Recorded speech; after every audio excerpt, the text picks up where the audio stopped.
tree. Yes. Wow. Hello, everyone. That's behind the scenes. Welcome to Wanderer's Haven, where we just can't stop laughing at the things that everybody gets up to. It's mostly Ian. Ian makes us laugh a lot. He's amazing like that. You guys should definitely... It's just today. I don't know. I'm pretty sure we had a bit of chuckles in our last arc. Anyway, hello, everyone. Welcome to tonight's episode of Ysterra Chaos Rising. I am your humble host and game master for the evening, Miko, otherwise known as the OKSGM, and I have a lovely group of individuals, some of them with new lighting, you might have noticed, here to play in the game with me. And Beth, I swear to God, please, can you shift to your right just a little bit so I don't have to redo your camera? Thank you. I just fixed that. She goes the other way. Yeah. She's like, is this good? Yep. Is this good? I wear many hats here at Wanderer's Haven, not the least of which is also producing. Yeah, we're going to get into how these lovely people are here to make my life full of joy, laughter, and sometimes a little bit of pain.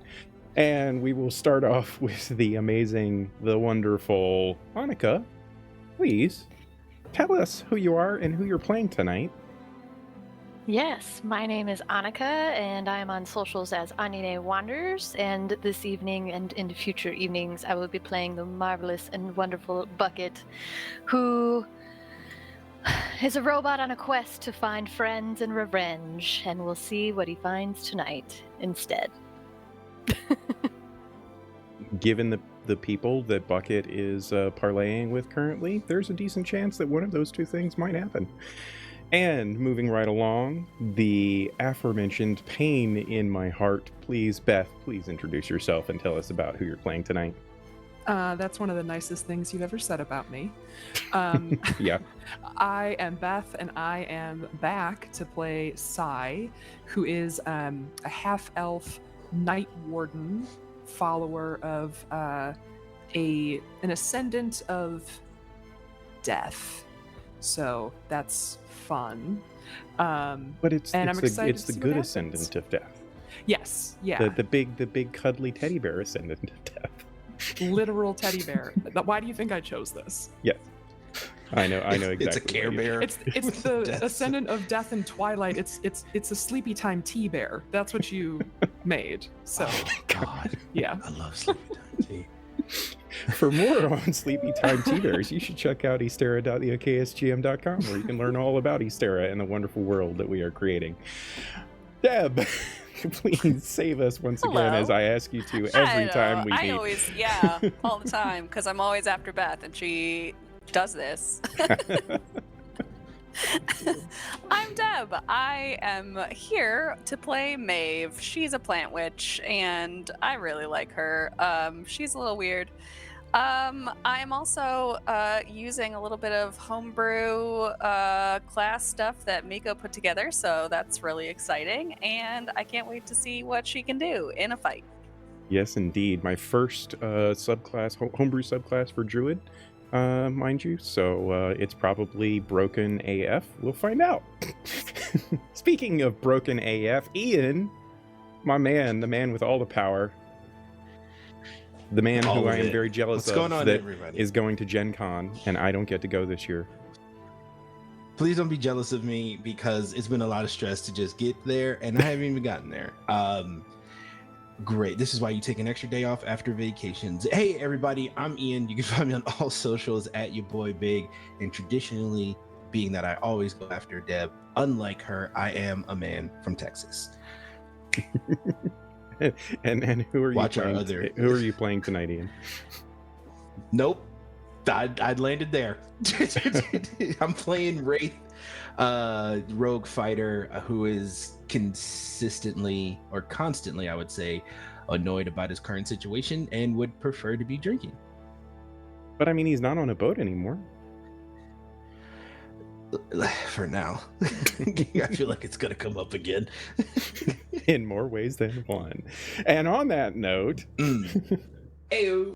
I think that we should perhaps dive in here and do a little bit of recap and maybe tell a little bit about the story that we're about to tell. Welcome everyone to Ysterra, a mesmerizing world of magic and grandeur that sits on the cusp of a monumental transformation. It is home to incredible creatures and a diverse range of civilizations, all under the watchful eyes of the Ascendant, divine beings that emerged throughout Ysterra's history, and in Ysterra's infancy, a dying god sowed its celestial power into the very planet itself, fostering the birth of these Ascendant, these divine guardians as they are, that have emerged throughout the evolution of the world and dedicated their existence to protecting it from the threats of from the many threats of the multiverse and beyond, but also helped to guide the evolution of Ysterra and her people. It is a world that is nestled within a binary star system, orbited by 3 distinct moons, and has a wonderful vibrancy to the landscapes, to the people, to the very essence of the world itself. But while its celestial guardians, the Ascendant, influence has indelibly shaped the world's breathtaking landmarks and mystical creatures, it has not been without the occasional calamitous of repercussions. The most dramatic of these was the Illuvance, a cataclysmic event that reshaped the very landscape of the primary continent of the world, destroying the prominent kingdom of Intruscal, and in the process claimed tens of millions of lives and decimated nearly half of the world's elven population. The cause of the Illuvance has remained a mystery, though whispers attribute it to the Ascendant's influence in some way. And after this Illuvance, the world was greatly changed. Where once this glorious kingdom stood, there was now a massive inland sea that came to be known as the Sea of Intruscal. Its waters seemingly magical and calmer than the turbulent Prime Sea that is so calamitously affected by the orbit of the 3 moons and the influence that they have on the tides. This event, the Illuvance, caused the Ascendant to take consideration, to step back from their direct involvement in the world. They retreated to a hidden sanctuary, reachable only through the mysterious amaranthine doorway at Ysterra's highest peak. This retreat brought societal changes aplenty, including a decline of religious influence, and also it has paved the way for a future magical industrial revolution of sorts. And the Ascendant, though less directly involved, continue to serve as the vigilant protectors of Ysterra and the watchers of those that live upon her from the many threats of the multiverse, but they now watch from afar as their legacy weaves itself into the fabric of Ysterra's history, its geography, and its destiny. Our focus in this adventure is currently within a coastal inlet along the Sea of Intruscal, where there exists the city-state of Amana. Once a simple farming township, it now stands as a beacon for scholars, adventurers, and merchants worldwide. Following the cataclysmic Illuvance, Amana was transformed from its simple roots into a coastal city, and in the wake of that disaster that rendered it on the water itself, Amana found itself transformed by a wave of historians, refugees, and those seeking treasure, perhaps, bringing a vibrant diversity to the city. This flux eventually led to the formation of the Hearthbound Assembly, a governing body tasked with ensuring the city's stability and safety. Respected for its historical connections to the lost kingdom of Intruscal, Amana boasts numerous museums, attracting worldwide researchers, and with tales of hidden treasures and sunken cities off of its coast, it is also a magnet for adventurous guilds and merchants seeking wealth and renown. Like most cities, however, Amana does have its dangers lurking hidden within the shadows. The Mariner Guard stands as the bulwark against this danger, diligently ensuring the safety of its citizens. However, along the bustling port and busy streets, there is the underbelly of Amana that is rife with shadowy criminal groups weaving their own stories of power and intrigue, and operating in the nebulous gray area between the law and illicit activities. The adventuring guilds and some museums navigate this complex landscape. They tread a fine line between the pursuit of knowledge and adventure and the temptation of the uncharted, their operations often blurring the boundaries of legality in their quest for mystery and some for the lost kingdom of Entreskel. Our adventure today continues to follow a band of seagoing people from our last session, now land-ridden once more in the city-state of Amana, that operate in the aforementioned gray areas of the law. Members of a secret organization known as the Initiative, they are tasked with investigating the activities of a certain gnome, seemingly stealing and murdering after coming into possession of a kind of powerful artifact that is believed to be from a time long forgotten. Together, this group of individuals has freed a former acquaintance of this gnome from a rather long prison sentence and begun an investigation into one of the many crimes that said gnome has committed in the city-state of Amana. But on their journey to meet with one of their local operatives to report in, they have seemingly been waylaid in the side streets of this teeming city. Side streets and alleyways less trodden, some shadows between tall buildings, and had any of you a better feel of the city, you might have avoided it, but in the moment, there was no reason to suspect what dangers might lurk in the shadows.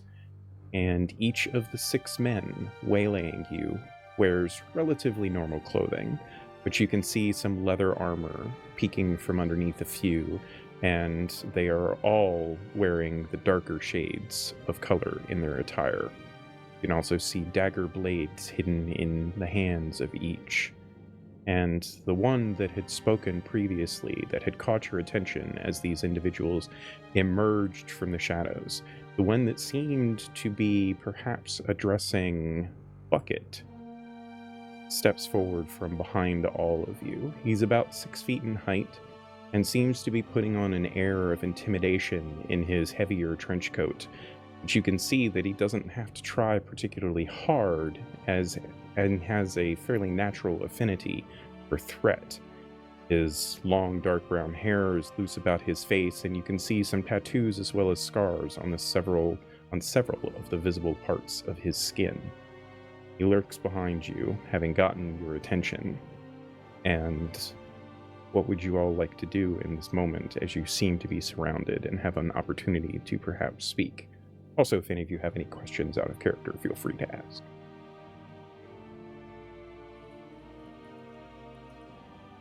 Oh, we're playing now? Mm-hmm. After that amazing intro. Sorry, Still catching Ian, my did I- breath here. Okay. Right? I was Sorry, supposed Ian, to did stay- I was told forget to that tell I you was why just we're gonna stay coming and listen. tonight? Yeah, dude, no, oh, jeez. It's not just to hear you speak. Right.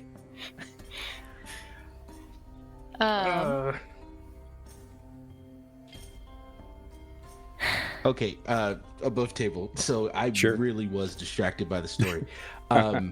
This guy popped out of nowhere, basically. Yeah, while we're like leaving. He seems to have been following you, perhaps. Right. That's the only thing that you can surmise, as when you stepped into the side streets and alleyways to kind of avoid the hustle and bustle of chaos that you had been walking into before, where there had been the overturned wagons and things. You had taken the divergent side street, and he seemed to have been following you. And in the moment that he revealed himself was when the other individuals kind of emerged from the shadows as well. And certainly Wraith, who is experienced in, this sort of, like, this is kind of his specialty. It's exactly how he would have done it.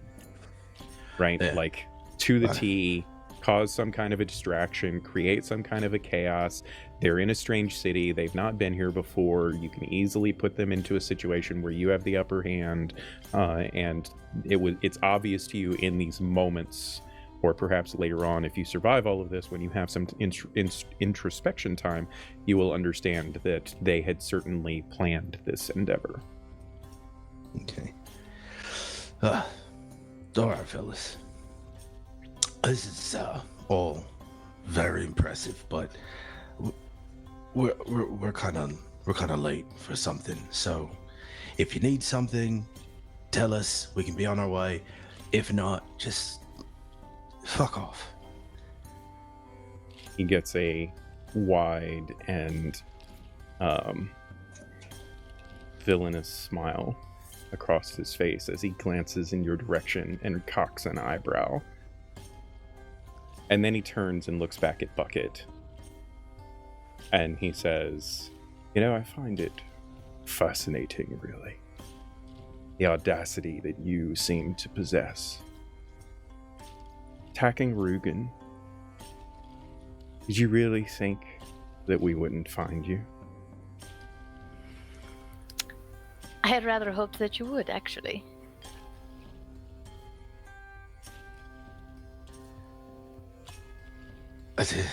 Listen, I don't really like how you're speaking to us, and I'm starting to get annoyed. Either get to your point, or again, move on. You should really tell your man there to be quiet. He might Wait a minute, hold on. do something he won't regret. We might be stronger than you think we are. In the background, like Wraith is like, oh, no, he's not speaking. It would be listen. wise to let us pass.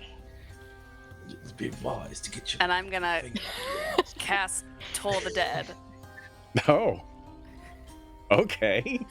All right. That's a Coming in hot. Save 15. Woo! We will roll initiative then and jump right into the chaos, and I will scrap the page and a half of dialogue that I had prepared. Fuck your words, man. He can monologue while we're, rolling initiative. Yeah, we'll see how that works out for him. I gotta load the map now.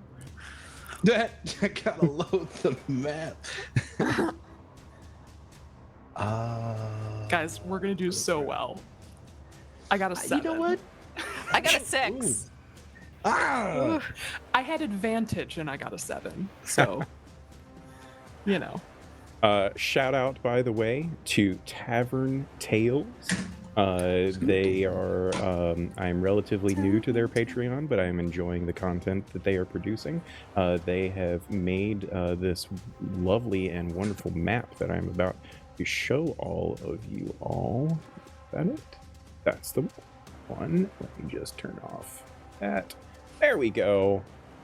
They created this lovely and awesome map that we see here before us. Actually, if you want to see the whole thing, it's really freaking big. And I don't know how much of that big map we're going to be using, but we will find out. So, yes, I need Wraith's initiative. I have everyone else's. 16. 16. Wonderful. And I got a 10. Or 13, sorry. So I'm going to just let the Toll the Dead ring through and then jump right into round one. So Maeve, you said that you were targeting this individual that had been speaking with you? Yep. All right, go ahead. No, it's me. I have to roll the saving throw, you said? Yeah, wisdom 15. Wisdom 15. There we go. I got a 16. Rats. Is it save for half? No, it's a cantrip, so it's no damage, right? Right. Yep. Okay. So you, what does your Toll the Dead look like? As you enact this upon him? Maeve wields this white staff that looks like it's made of bone, and she just sort of flourishes it at them, and just a burst of sort of greenish energy comes out of it. Okay. As this burst of green energy comes out of it, there is a loud clanging, like a ringing noise that just rings out in the space around. And you can see the man kind of wince in agony from it. Oh, by the way, Bucket, you don't know how you know this because you literally never met this man before, but you know that his name is Cobrin, sorry. Okay. And he winces and then just shakes his head, and you see his eyes kind of go red for a moment, and his vicious smile turns to one of almost gleeful joy as it is now his turn. And he goes charging in and engages in melee with both Sai and Maeve. And as he's moving forward, he pulls out a pair of daggers, one in each hand, and starts attacking Maeve. So his first attack is a 22 to hit. Oof. And I need for That'll hit. Maeve to make a Constitution saving throw, please.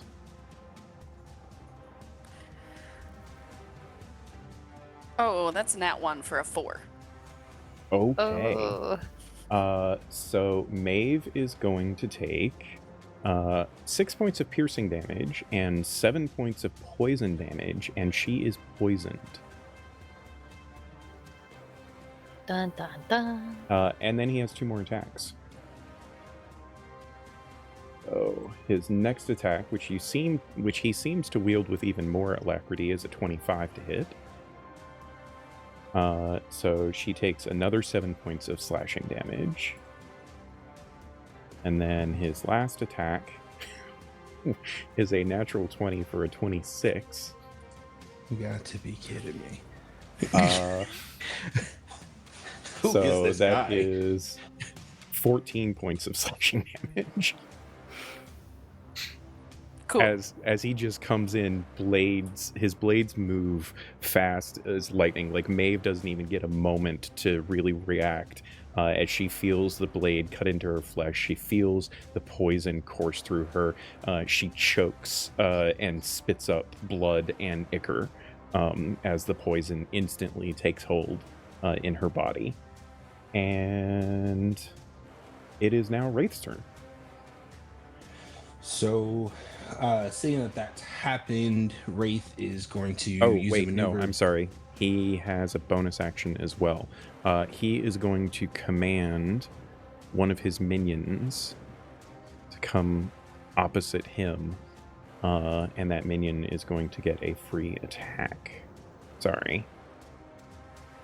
He's going to attack Bucket with an 18 to hit. 18 hits. That is 4 points of slashing damage. Okay. You can go now. Ian, I apologize. No, it's all good. So, bait and switch with Maeve. Okay. So that transposes the two of you, right? Yep. And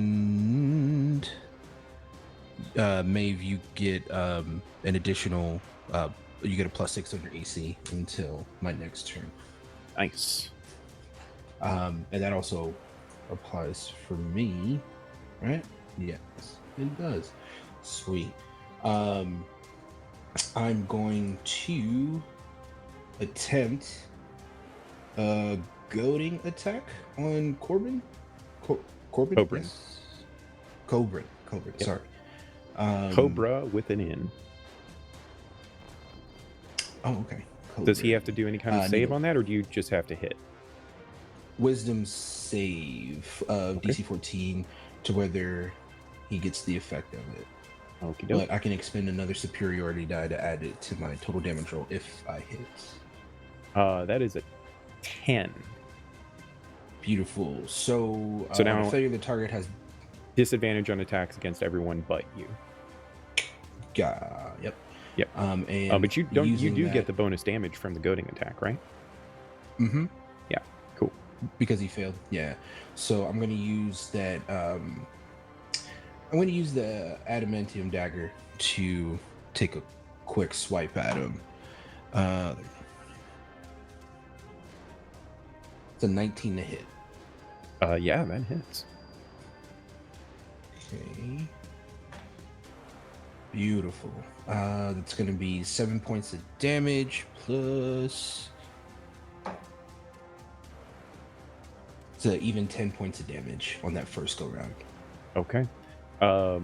As you, what weapon are you wielding? The adamantine dagger, right? As you cut across to slash against his chest, you notice that he kind of turns his shoulder into it, and like you can feel as your blade cuts into his shoulder that there's like some hardened metal of some kind in there. You still like you definitely feel you cut into his arm, but he kind of lessens the blow a little bit as a reaction by turning that protective armor that he's got kind of into the attack. Perfect. With that, I'm going to come back around with my offhand to take my second swipe at him with the same dagger for a 18 to hit. That also hits. And that's going to be 7 points of damage. Nice. Yeah, you swap the dagger around into your other hand and bring it across, this time trying to like pierce straight into the center of his chest, and he just like crosses both of his arms in front to keep you from like puncturing all the way through, but your blade definitely cuts through and tears a hole in his shirt, and some blood spray comes to the side as you wrench your dagger away. Perfect. And I'm gonna hold right there on that, and I'm just gonna look at him and be like, "We could have talked about it." As you say that, we could have talked about it. You hear him just reply, "There's so much you don't understand," and he is like laughing in glee at like the bloodshed that is going on around him. That brings us to Bucket. You're up. Yeah. So, I think I want to try to hit this guy that's right in front of me here. Do it.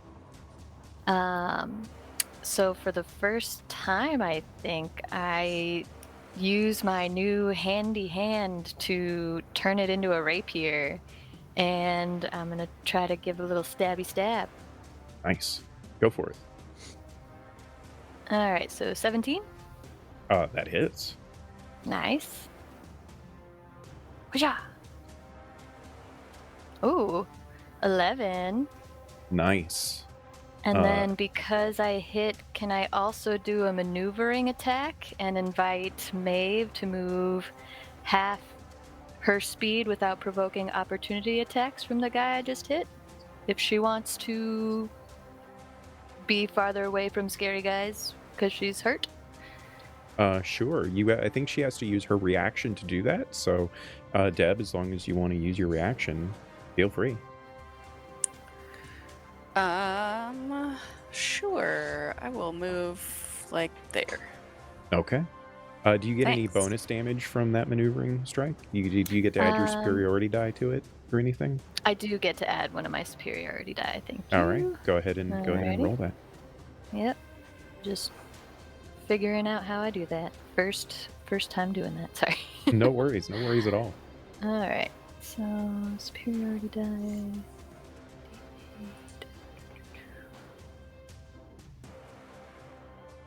Whatcha? All right. So that's going to be a 5. So 16 total damage. That is. All right. So, what does it look like as Bucket like springs forth this rapier and turns his hand from a hand into a rapier and cuts into this guy? Yeah, so I imagine the cogs just kind of twist and turn as the hand shifts and morphs and almost seemingly becomes alive. And then where there was a hand, there's suddenly this gorgeous rapier with delicate filigree around the edges. And with just the speed and delicacy of years of practice, he just lunges forward and slashes this guy in numerous places, just so fast he's almost stunned and doesn't realize he's been hurt for a second. Yeah, so as this guy is like getting poked and slashed by the rapier, Bucket turns to Maeve and says, "Run, run!" And Maeve like darts off to the side, and as Bucket turns back towards this guy, without even realizing he's done this, he finds this assailant impaled upon his rapier and blood dribbling out of his mouth, and he's dead. Nice. Sick. And so I just kind of gently shake his body off and turn to Corbin, and I say, "Must we really do this, my friend?" Do you wish to do anything else on your turn? I think I'm okay for now. Okay. And as you say that, his gaze kind of shifts over to you for just a brief moment, and he gets the smile on his face once again. And you can see almost this taunting that you guys are kind of doing is only making him happier. And that brings us to all of the bad guys' turns. So this guy, seeing you cut down his friend, comes rushing over to attack Bucket. That is going to be a 14 to hit. Does not. All right. You just knock his dagger arm aside as he tries to swing in on you. This individual and this individual are going to come running over to Maeve. The one that is standing up on this balcony, he needs to make an acrobatics check. Oh yeah, easy. That's like a 22. So he does this like tumbling maneuver off of this patio balcony area and ends up beside Maeve. And he's going to get advantage on his attack against Maeve.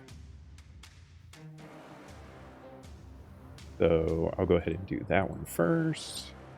Just hang on, buddy. That's a 19 to hit. Yep. Yeah. Wait, does it? You have a +6 to your AC. Oh, that's right. Oh, that's right. No, it does not hit. Nice. So with movement kind of startled from the chaos of the battlefield in the moment, Maeve is moving uncharacteristically and perhaps in not a way that it's predictable, and in doing so she manages to duck out of the way of that first blade that seemed to have been going for her throat. The second one is a natural 1, so that's gonna miss. Yeah, that's all he can do. This fellow back here is going to come running up and he's going to attack Wraith. That's a 18 to hit. Does not hit. Nice. So yeah, he comes rushing up and Wraith just kind of like backsteps half a step and watches the blade sail past his face. The guy is like a little offset with his footing, but then recovers at the end. And that brings us to Sai. Okay. So Sai, you can see that they reach and grab just a really intense looking mace, or Morningstar technically, but they just hold it, and you see like a kind of like a pulse of energy come off of them. Their eyes glow very briefly white, and my friends will feel just a little bit warm. I'm using my channel divinity to impose the Twilight Sanctuary around them. So it's a 30-foot radius around me, so you're all covered. So when you end your turn in the sphere, you can either take 1d6 plus 8 temporary hit points, or if you are charmed or frightened, we can end that effect. But maybe the temp hit points, you know. So they're now sort of enveloped in this And you're sure that Yeah. the guys, the ruffians that are attacking you, don't get this benefit too, right? That's a good I'm joking with you. They don't get this benefit. Okay. It's your That friends. would be a crazy buff. Just like, Yeah, what the fuck? this fight isn't spicy enough. We're all stronger. I mean, I just had to be sure that Sai didn't think these guys were their friends all of a sudden. Oh, yeah, no. Okay. I know a vibe when I see it. Fair enough. Fair enough. And is that it on your turn? Is it daytime or nighttime? It is dusk. So it is like in the time that the suns are setting, just before night fully comes. So would you say that we might be in dim light? Ooh. You're not quite in dim Okay. light yet. Just checking. Yeah. Fair enough. Yeah, okay, that's it.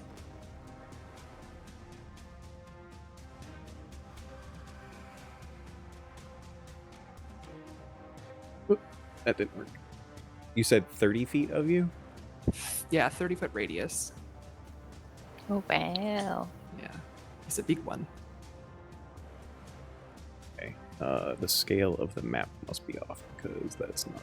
Oh, that's a 30-foot diameter. Yes. I have big love for my friends. The mage just got the toe in there. Just enough. Wow. There we go. That's more like it. All right. So, what does this aura of twilight look like as it manifests around you? So you feel just a hint of warmth that sort of transitions into like, it's not a chill, but kind of like a cool evening breeze sort of feel. So like I don't know, you get warm and then cooled again. And then you can kind of like initially sort of see as this like, force field-ish kind of thing happens. And it just sort of like, the only way that you can really see it is sort of like a shimmering of like falling stars kind of around it. And then that kind of goes away. But just initially when it's cast, that's kind of what it looks like. Nice.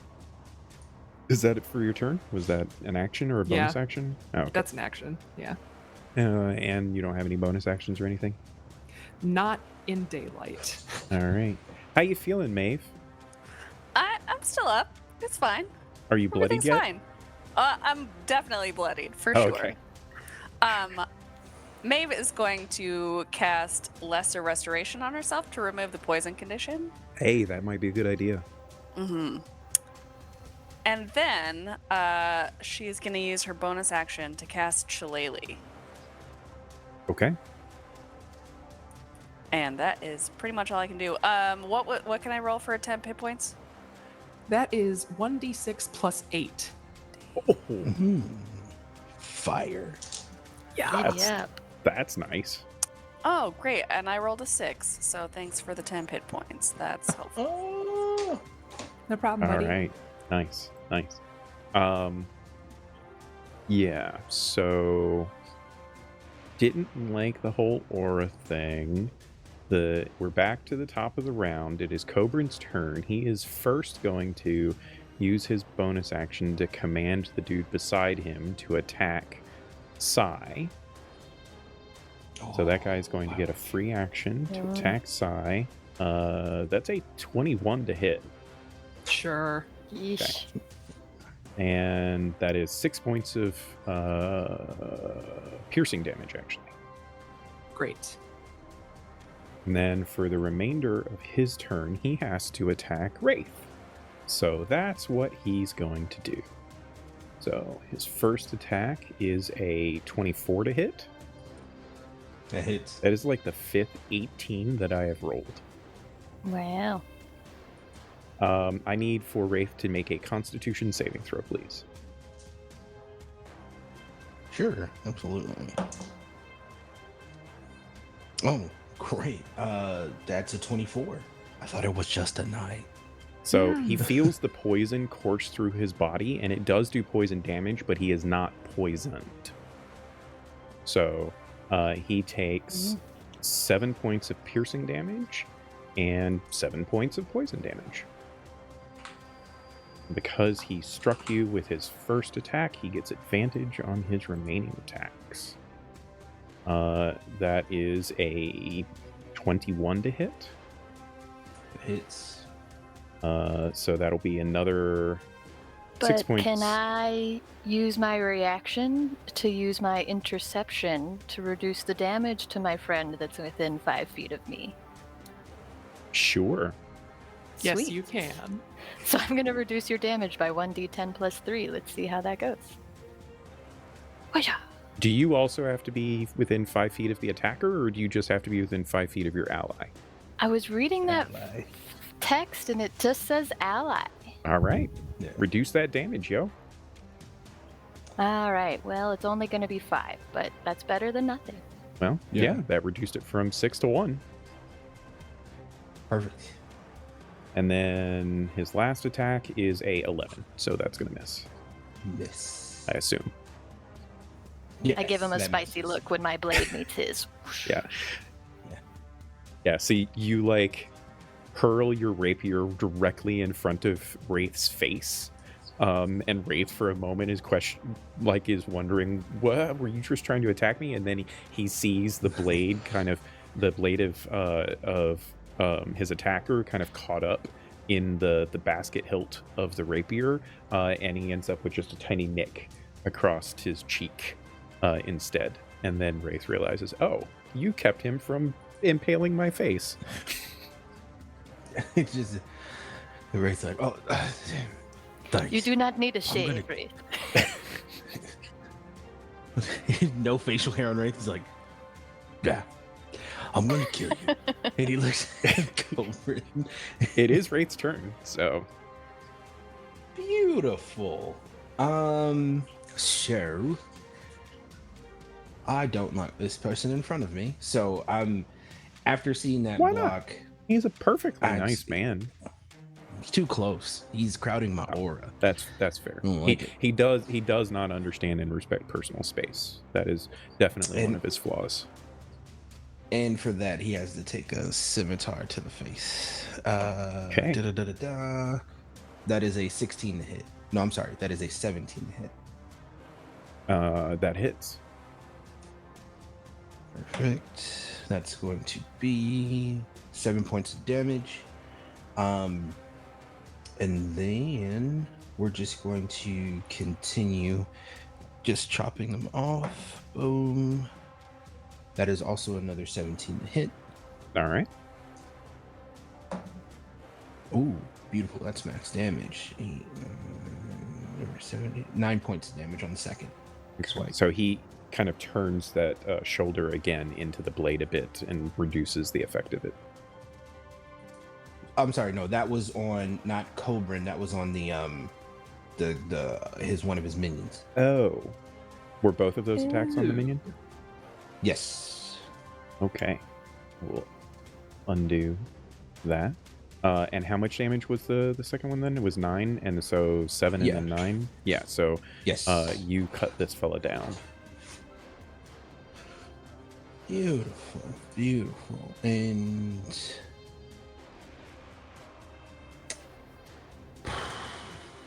really concerned about Maeve because there's 2 on her, but I'm going to bonus action. Before you do that Go ahead, bonus I'm sorry. action, you can do that. So I'm not trying. You can absolutely keep planning what you're planning. Nothing's going to change for that, I don't think. But as you bury your dagger into this guy's belly, and are drawing the last life from him, he like clasps onto your wrist, onto your hand, trying to like stop you, and is like, gurgling blood a little bit.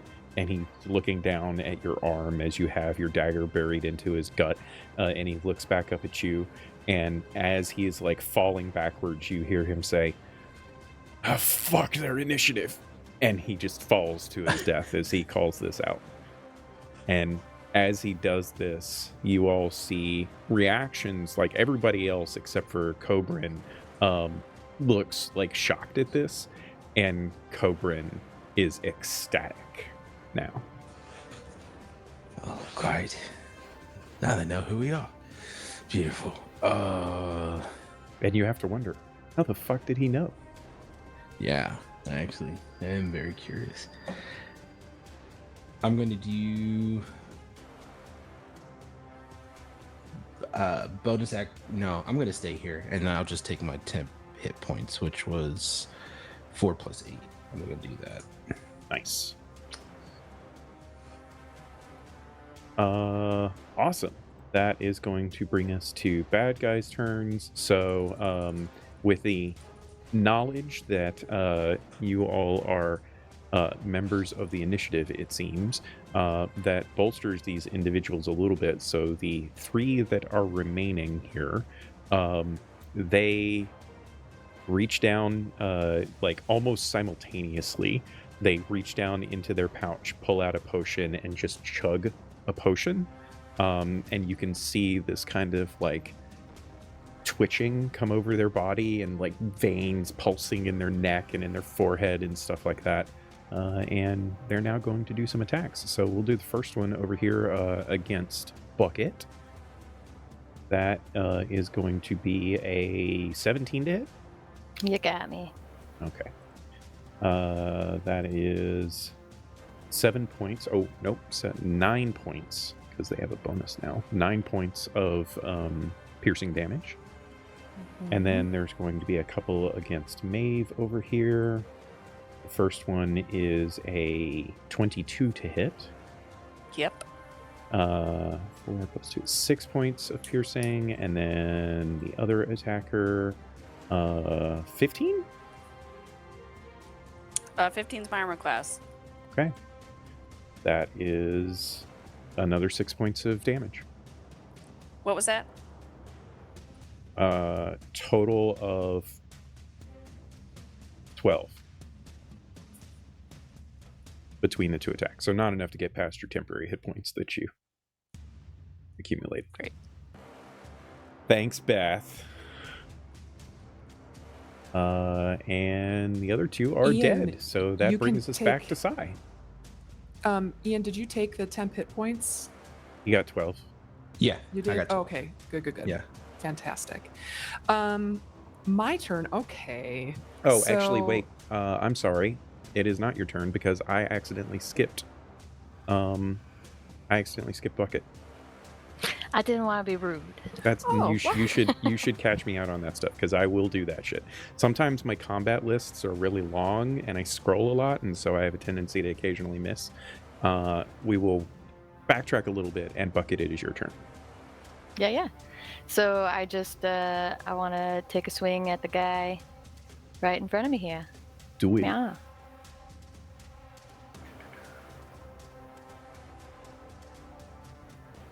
$15 to hit? That just hits. Nice. I'll take just hits. So it's going to be a 7 Okay. damage. And then, can I...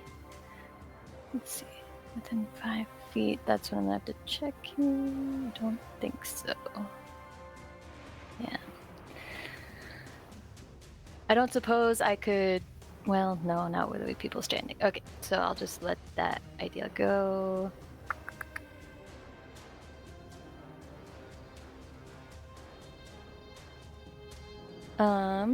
Does anyone want to move half of their speed right now? I could give you that opportunity without provoking an opportunity attack. Hit me with it. Cool. Yep. Go ahead, Sai. Okay. And Yeah. then... Does yeah, your you do aura that. move with you, Beth? Or does it stay where it was? Yes. It does move with? Okay. Yeah, it moves with me. Sorry.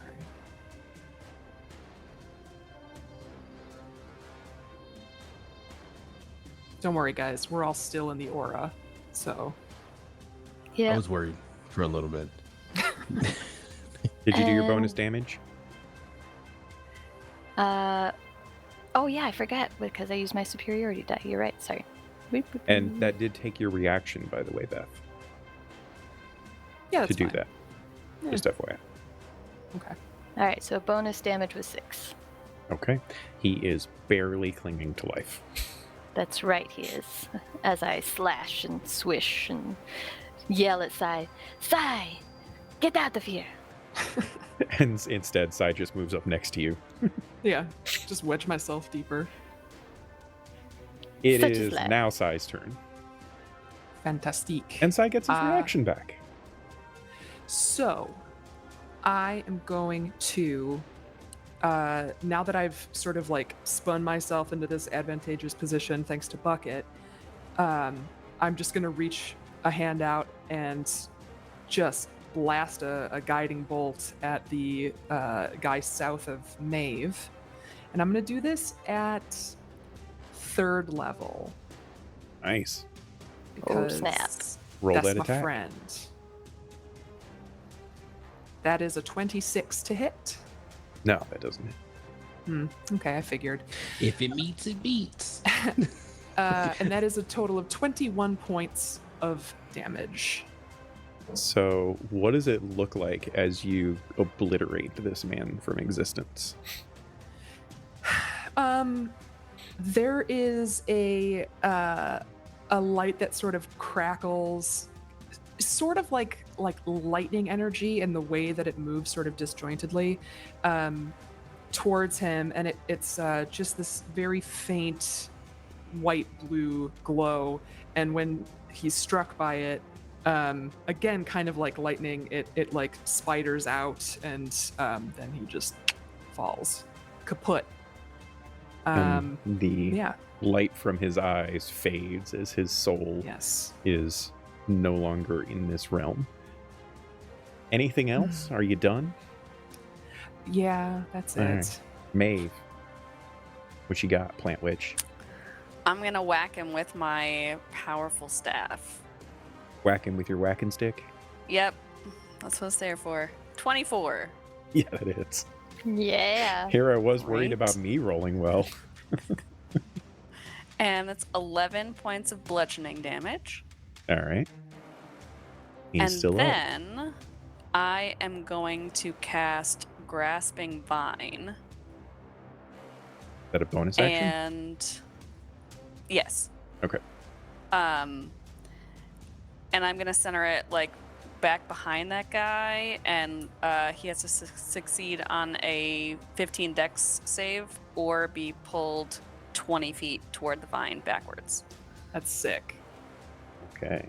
Would you get, hypothetically, an opportunity attack as... Opportunity attacks do not trigger on forced movement. Okay. So it's the guy standing in front of you, right? Correct. Okay. He got a 6, Great. which tells you how bad I rolled, because Dex is his best stat. Perfect. And so he comes flying back. Is he also prone? Is he grappled? Where did that go? He's just pulled 20 feet directly toward the vine. Okay. So, yeah, you summon forth like this burst of plant natural world strength that like rips itself out of the cobblestone street and lunges and like wraps around the guy's waist and just tugs him backwards before. Does it stay there, or is it It just... does, yeah. Okay. So I can use my bonus action again to pull him if he moves forward. Okay, great. Awesome. Yeah. That brings us back to the top of the round. It is Cobrin's turn. Cobrin takes a step forward, and now that his path is clear from or to attack Bucket, he's going to go straight after Bucket with glee. So as he does so, I need for Bucket to please make a charisma saving throw. Oh, interesting.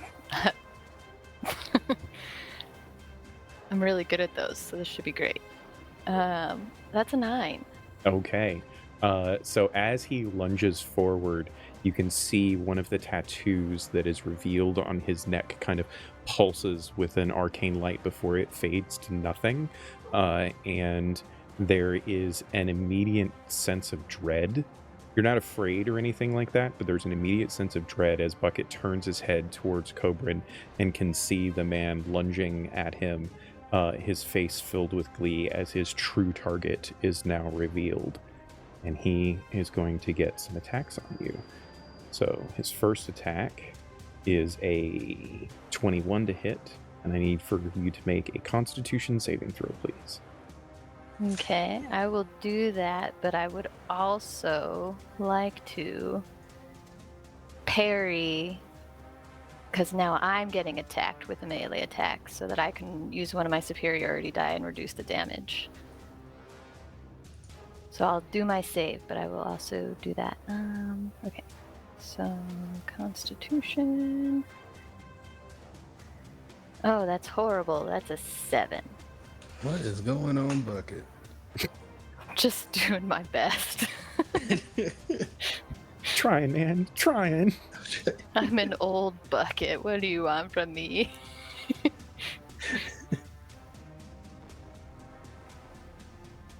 Okay, so what's the damage I'm getting? Are you rolling to reduce?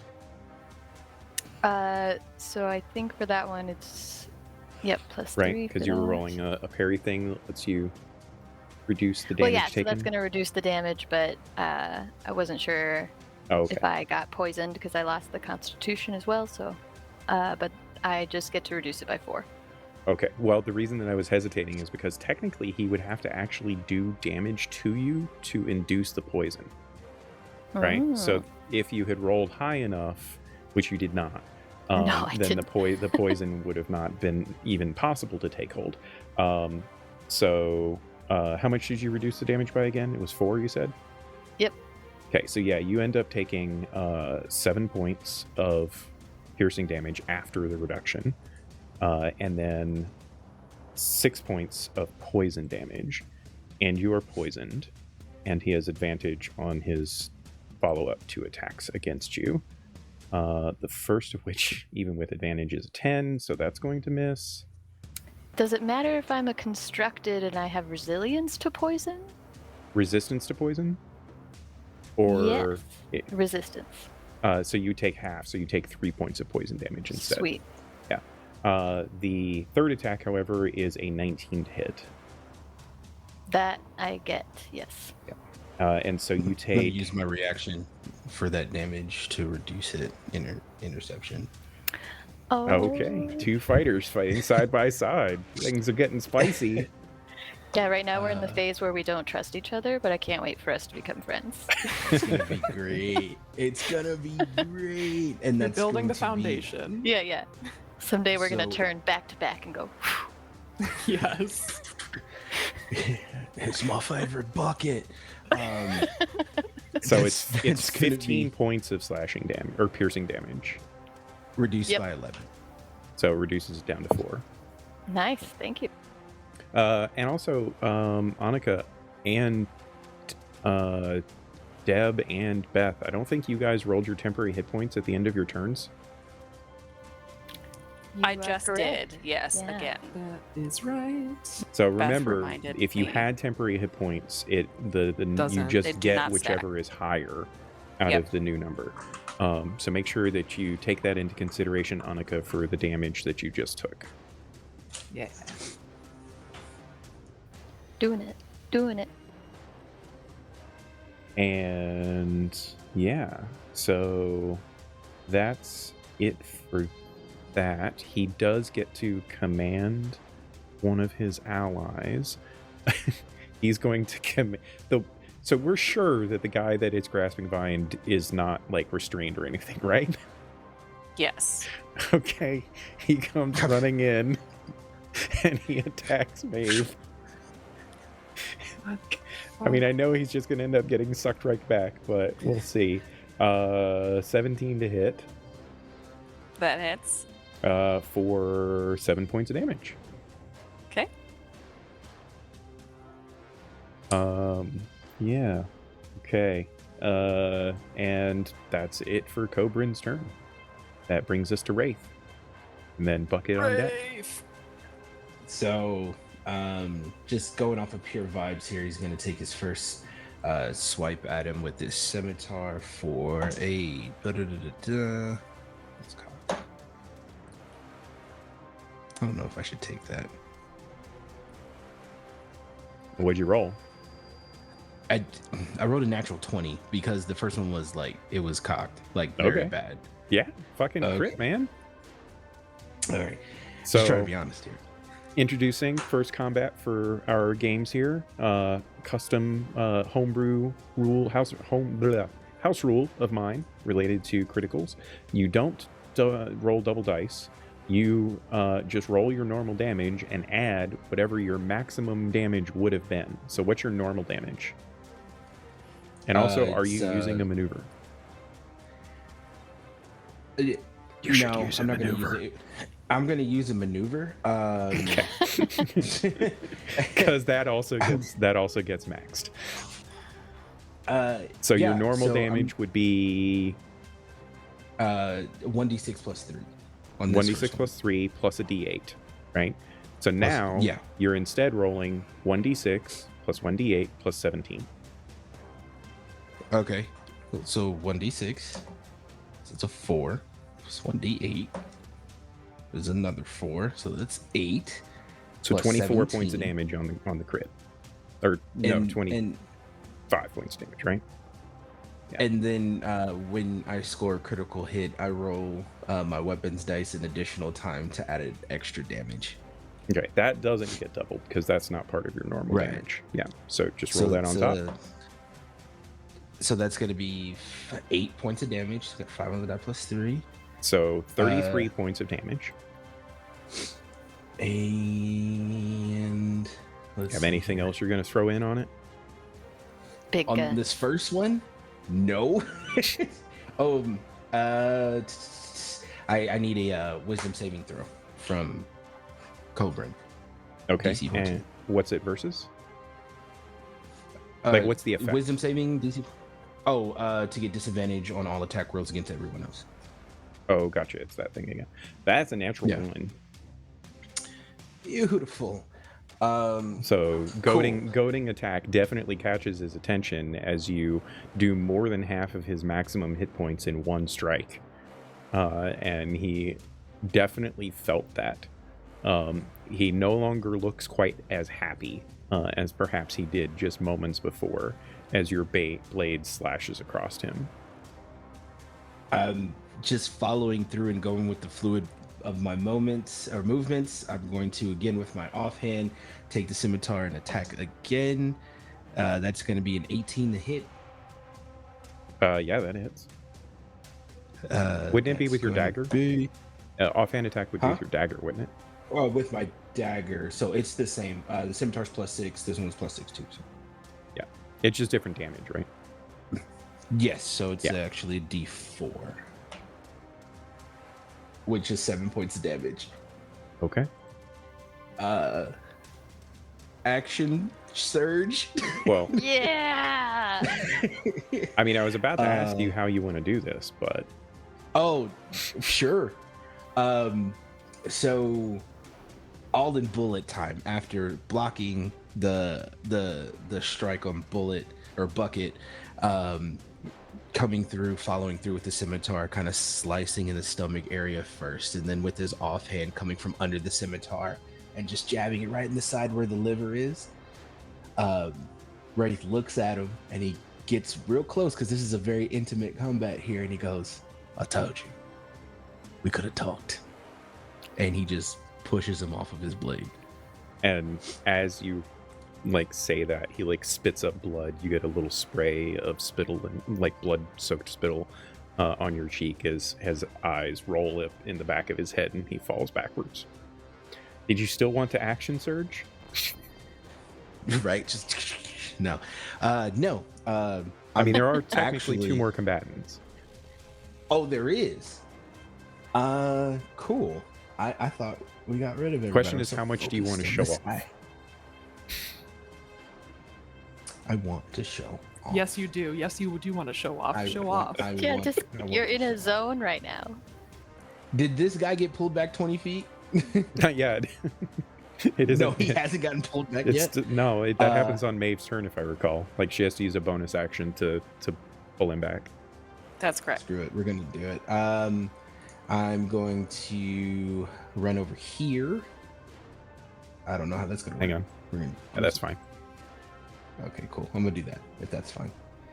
And then yeah, action surge and slice this guy up too for a 18. That hits. And this guy, because I'm gonna use my scimitar if that's cool.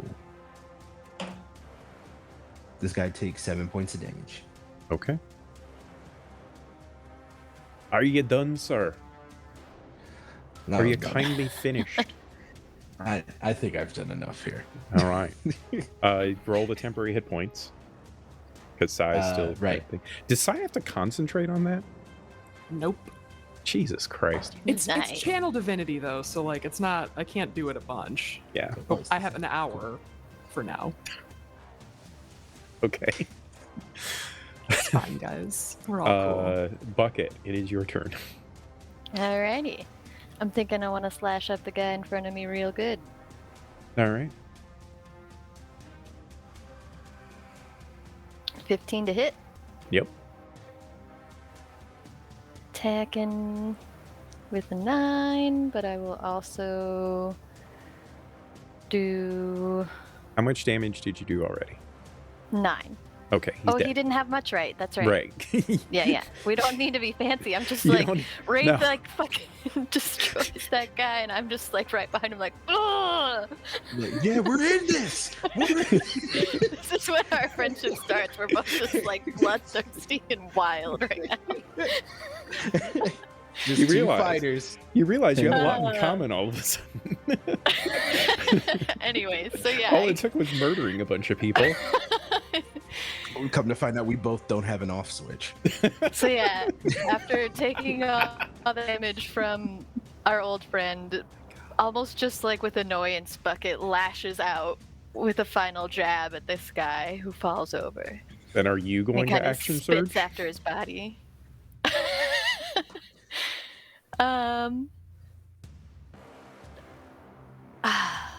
I mean, I might as well. All right. I'm gonna go We're ahead and doing- I'm gonna Well, go ahead okay, and just so wait, move how this much- guy's body. How soon will we be able to do like a short rest or something? You can after action this? surge. Don't worry about it. Okay, all right. So, switch tools. That one. We're gonna move over here. Is that work Yeah. for jabbing Yeah. purposes? Sweet. Jabby jab. So then jabbing. And a Kutra with a 16. That hits. So then this one's just going to be a straight 7 for damage. I don't have Alright. any more. He had taken maneuvers 7 right from now. before, and now he's dead. So All right. And like as I do the final slice, I turn to Wraith and I'm like, "You fight well." And I kind of clean off my sword as I turn my hand back into a hand.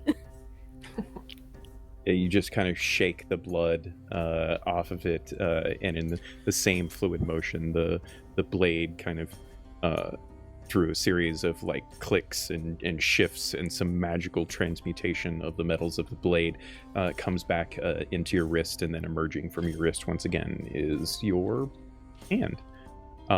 And there you all stand in this moment, the adrenaline kind of wearing off or starting to subside a little bit as you're looking around for any additional threats. Maeve still looks fairly injured, but not so much so that she appears to be hampered.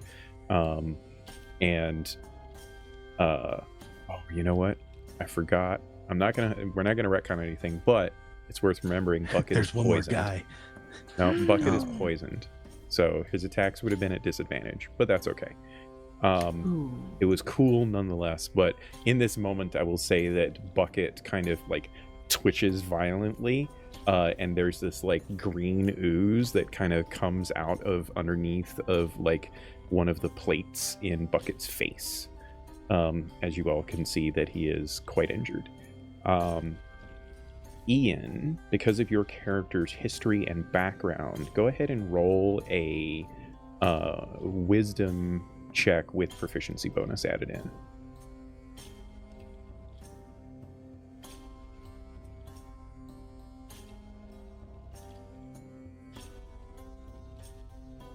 That's a nat 20 on there, so it's a 22 plus my Okay. proficiency. Awesome. I'm up there. Amazing. Yeah. So this is not the first alleyway scrape that Wraith has been in.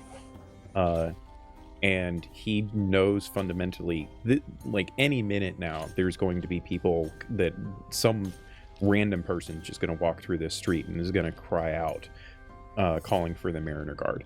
So Wraith knows that you all do not have very much time if you do wish to potentially investigate these bodies a bit. You might be able to spare a few seconds to do so, but then you need to try to look as normal as you possibly can, getting out of this side street and moving away from this scene as quickly as possible.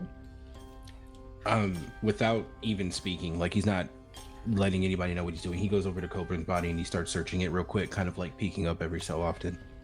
All right. Go ahead and roll an investigation check for me, and one of the remaining 3 of you could also do that. I do not recommend Bucket doing that because Bucket will be at disadvantage from the poison. Well, I am actually going to cast Lesser Restoration on Bucket. Okay. Never So you mind. can get Thank you. back to Who it. You're would so like welcome. to join in the investigation then? My investigation's not great, but if that's what you're doing during this time, I'm happy to look around. All right. What did Yeah. you get, Ian, on your investigation? 14. Okay. I got a And 12. 12. All right. So as Wraith is investigating the body of Cobrin, he can see, like, he finds a bunch of normal mundane things, the kind of things that most people carry. There's a little bit of coinage, you know, he has his weapons, he has like nice armor and stuff. There's really not much you can do to take that from him in this moment, given your time constraints and wanting to leave. However, in investigating, you can see that the man is covered in tattoos underneath of his clothing. The reason that he wears so much clothing is to cover how many tattoos that he has. And you can see that a few of them, now that he's deceased, are fading as if they were magically bound to his body. Is Wraith proficient in Arcana? He is not. Okay. Just yeah, old fighty boy. right. There's a bunch of magic on this dude. It's definitely crazy. Who's close to me? Sorry, come here. There's also a ring on his finger that has an insignia on it that appears at first glance to be some kind of a lizard or a reptile. It's hard for him to really see. It's not an exceedingly well-made signet ring. And Maeve, in your investigation, you discovered that one of the individuals that had been attacking Maeve has a piece of parchment that is now somewhat blood-soaked, but is not too blood-soaked that you can't make out what it is. As you pull it from their waist and you unfurl it, you see basically a wanted poster with someone that looks remarkably like Bucket.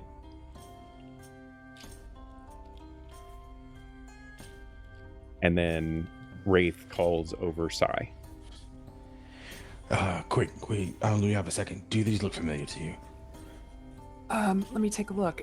Arcana? Is that what Yeah. You want to roll an Arcana check? And I take the Sure. ring. That's 18. 18. Yeah, so you can see the remnants of a lot of the magic that is fading. And you also can see that one of the particular tattoos that was there was not, how can I phrase this? It wasn't done politely. It was a magical tattoo that was notably forced upon the person. Like, you can tell from the lingering arcana that is in the fading tattoo, as well as some of the runes that were there, and also given your clerical nature, you can recognize a cursed tattoo when you see one. And in this particular instance, you would imagine that whoever infused this tattoo on this person's skin now knows that that tattoo is faded. It's kind of like a brand. Kinda, yeah. Like it wasn't done with the same kind of care that you would get from a tattoo artist in, putting something on someone's skin that they want, right? And so, yeah, you have that additional piece of information. And then on top of that, in looking at all of the bodies just at a casual glance, now that you have this theme of tattoos and what to look for, you notice that in various places on each of them, they all have tattoos, right? It's not uncommon. Certainly Cobran had a ton of them compared to the others that might only have, 1, 2, or 3, but all of them possess one particular tattoo that is the same between them, and that is a serpent coiled around a dagger. It's not elaborate.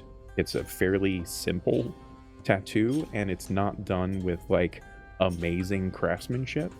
But 3 of the individuals that have it, it is located on the inside of their left forearm, whereas the others are in different spots, but relatively close to a spot that's noticeable. Yeah, and that's what you're able to get out of spending a short amount of time that you feel comfortable with investigating these bodies. We need to go. We need to go. Yeah, my thoughts exactly. Let's go. Come on. So you duck out of the alleyway. I need either deception or performance checks from each of you. You guys can decide which, to basically try and excavate yourselves from this scene looking as nonchalant as possible. Does it have to be those? Could it be like stealth or something? You know what? We'll call it stealth with charisma instead of dex. Let's do it. Boo. As you try to blend in with your surroundings. Oh, and I'm assuming Sai drops his, magical aura that is going to be plainly noticeable by anyone that sees him. Fine. I'll drop it. Okay. Under protest. Wraith ties up his hair a little bit more, and you can see that around his neck he has kind of like a thing, and he puts up his shadowed shroud. Ooh. All right. Oh, that's beautiful. I just need to know if anyone rolls below a 12. Yep. Oh, Sure thank did. God. I did not. So May got got a below a 12. Yes. What did I Sai got an get? 18. 18. 18. Okay. Yeah. So it was a group skill check. So half or more of you did succeed, and you do not catch any attention, wanted or unwanted. You don't catch any attention as you move. You continue your path. You don't go the way that you came in. You take a kind of circuitous route through a couple of side alleyways, trying to get back to a main thoroughfare. And you eventually make it out onto a main street, and no one seems to be the wiser of anything. But within a few seconds, you do hear a bell's clanging of alarm that would indicate the Mariner Guard has been alerted to whatever happened in that alleyway. And what would you like to do?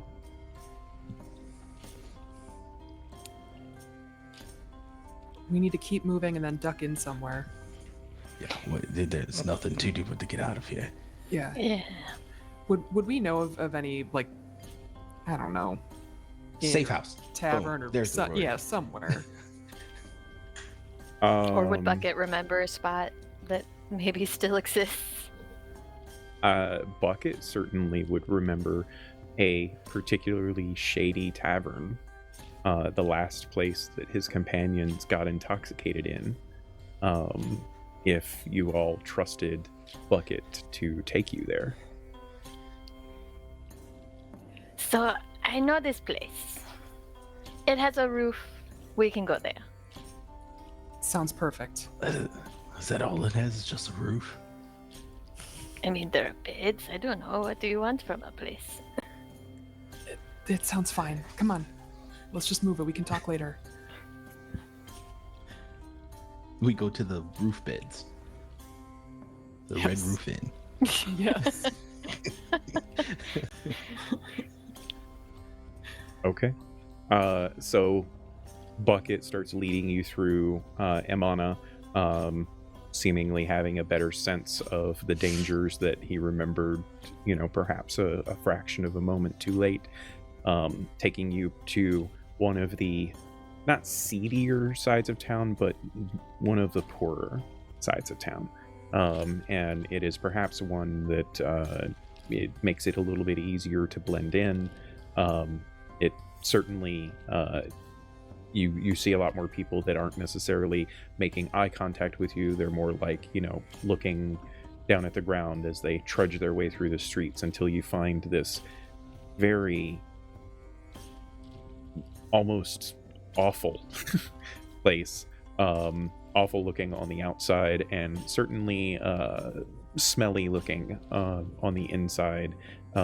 This tavern of sorts, dingy, the kind of place that you're certain when you order an ale, it's not going to be all ale that is in that beverage. There's going to be a certain amount of water that may not necessarily be clean. And you make your way inside. Evening has set in. The suns are no longer in the sky.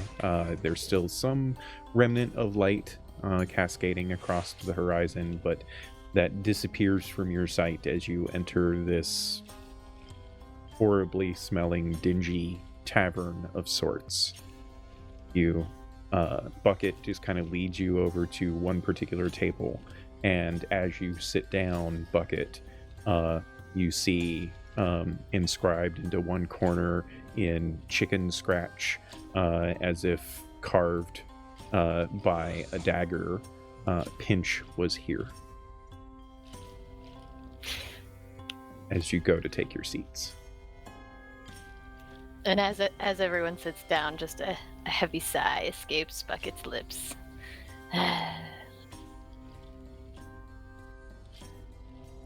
How's everybody feeling?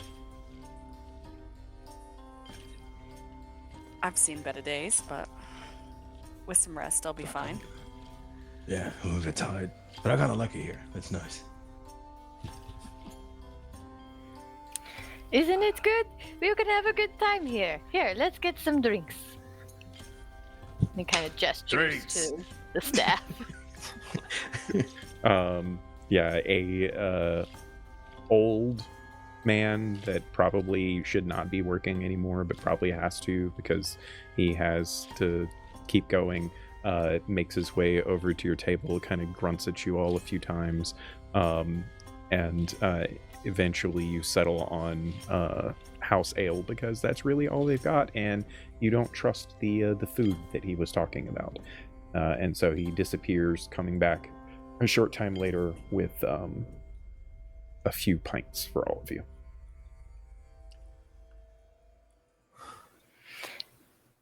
And with the drinks in hand, Bucket just kind of turns to Wraith and says, "You are a fabulous fighter, my friend." I was thinking the same thing about you with your arm and everything. That's handy. I like that. Yeah, when you at the end there, there is this look in your eyes that can only come from a warrior. Well, I don't really like disrespect, and that's all that guy was doing, and it's just, I think it comes from like a childhood thing or whatever. I don't know. I just didn't like his face. Now he doesn't have one. Ah! Just random visceral reaction. Yeah. So they were affiliated with the man who killed your father? Yes, he works for Rugen. Worked. Well, yes, in the past he worked for Rugen. Maybe not so much.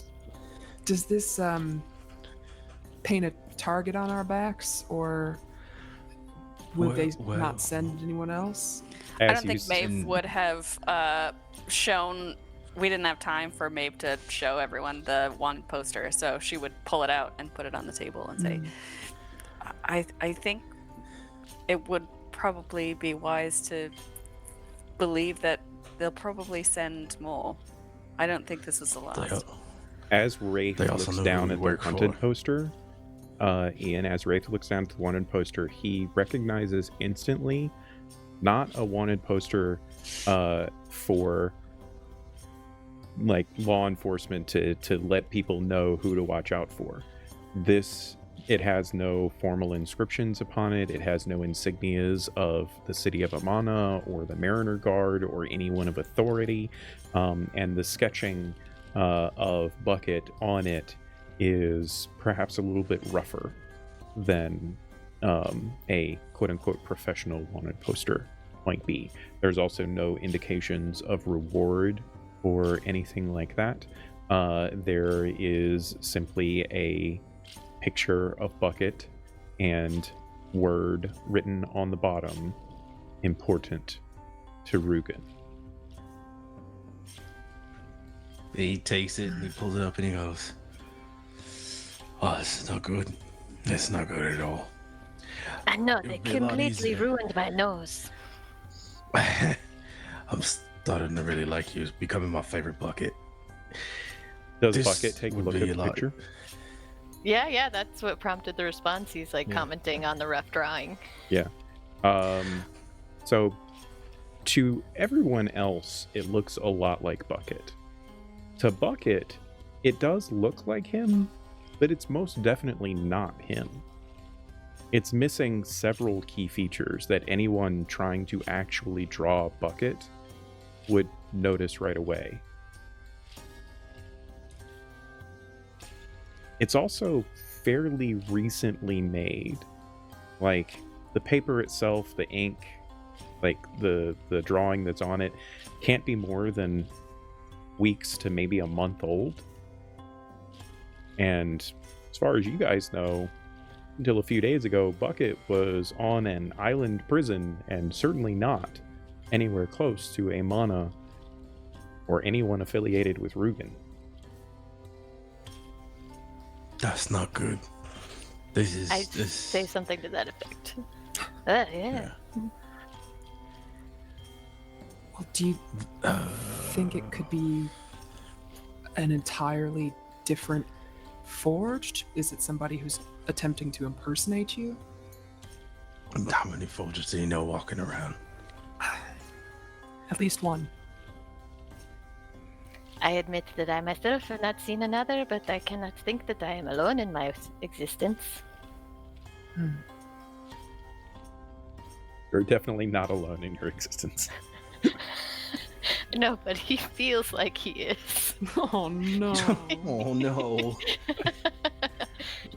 Also, I don't Does know he if pull out anybody else Thimble noticed, just to but feel a connection?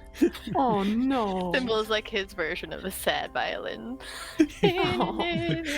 It just scrapes the wings together. Oh. It's sharp. they also knew who we were or who we worked for. I don't much care for that. I do. Which of the three Well, of I mean- you have been part of the initiatives the longest? Not me. Fight. Probably Maeve. Okay. Maeve. This would be the first time in Maeve's years of service that she's ever known anyone not part of the initiative to know and recognize, and you're still not entirely sure how, recognize that you all were part of the initiative. Because you bear no insignia. There is no symbol of the initiative. There are no marks or tattoos that would indicate affiliation or anything like that. So go ahead and give me an insight check, please.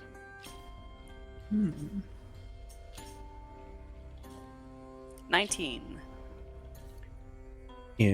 Maeve is a generally quiet individual, kind of, lost in thought for a moment. She's trying to remember the moment that the fellow indicated he knew, and she recalls in her mind him staring down at the wrists of Wraith. And it occurs to Maeve that perhaps somehow he might have recognized the wrist crossbow on Wraith. And that is fairly standard equipment. So that's the only connection that Maeve can come up with in this moment. But even I've never heard of anyone outside of the initiative knowing anything about it. even if they did recognize the crossbow, how did they know about the crossbow? It legitimately only means one thing. It's one thing. Come on. They're part of Would the you like to initiative. use your words? No, I wouldn't. I'm tired. They're part of the initiative. I And mean, they left and didn't see the gray man?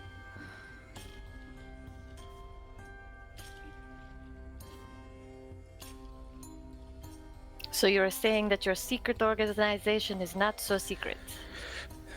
It's You're bad at your jobs.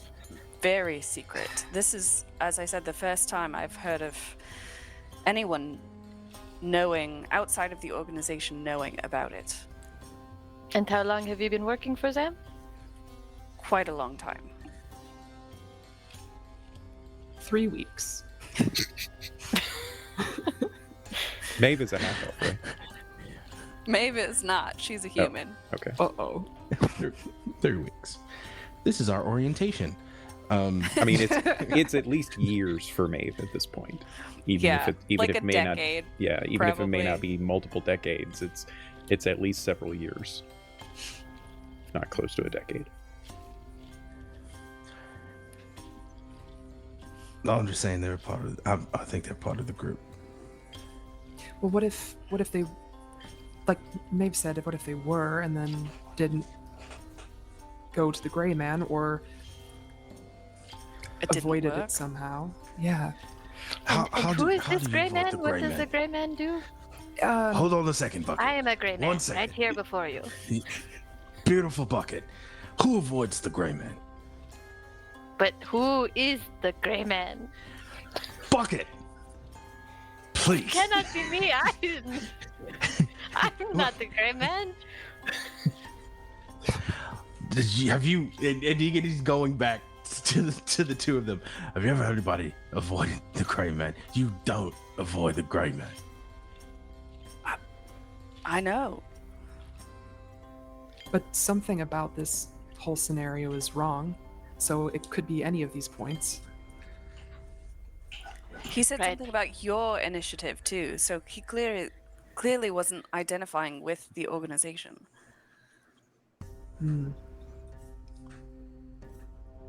I mean,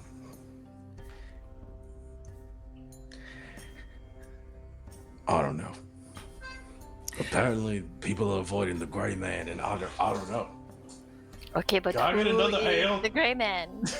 The gray man is you see the gray man if you ever choose to, or don't choose to, leave the initiative, sort of like an exit interview. Yeah. And will I have such an exit interview when this is all said and done? I think we all might, but we have to make it that far to begin with. Maeve, do you know, has there ever been any talk about defectors or anything that could No, help? No. no. Hmm. If you leave the organization, you are out, and they take your memories. Gone. I was Which I welcome, honestly. trying to sort of lowball that, Just, No, it's too late. Okay. Everything's on the table. Guess what, Bucket? After this, we're going to erase your memory. Surprise. Where is the ale? And at that, Bucket just takes a long last drink of his, and as he sets it down, he just, so, you come to my island. You asked me for my help in your quest. And now you're telling me that I will not be able to remember the revenge of the man who killed my father and the item that stole my friends. I will not remember this, you're telling me.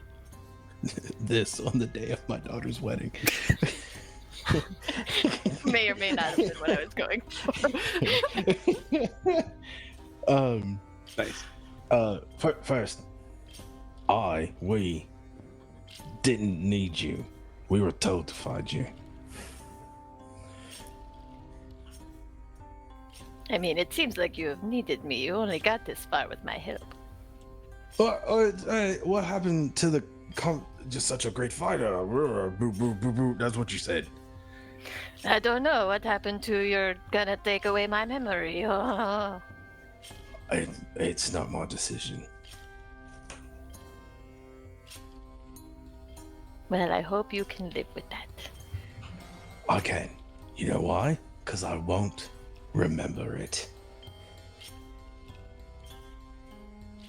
Regardless of what any of us thinks about the practices of the initiative, what do we do now?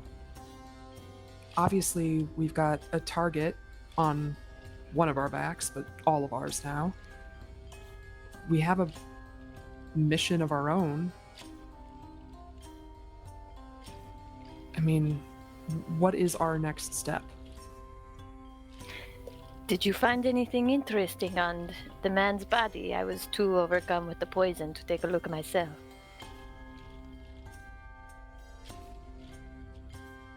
Me? Yes, you and he were looking at it, I assume. Yeah.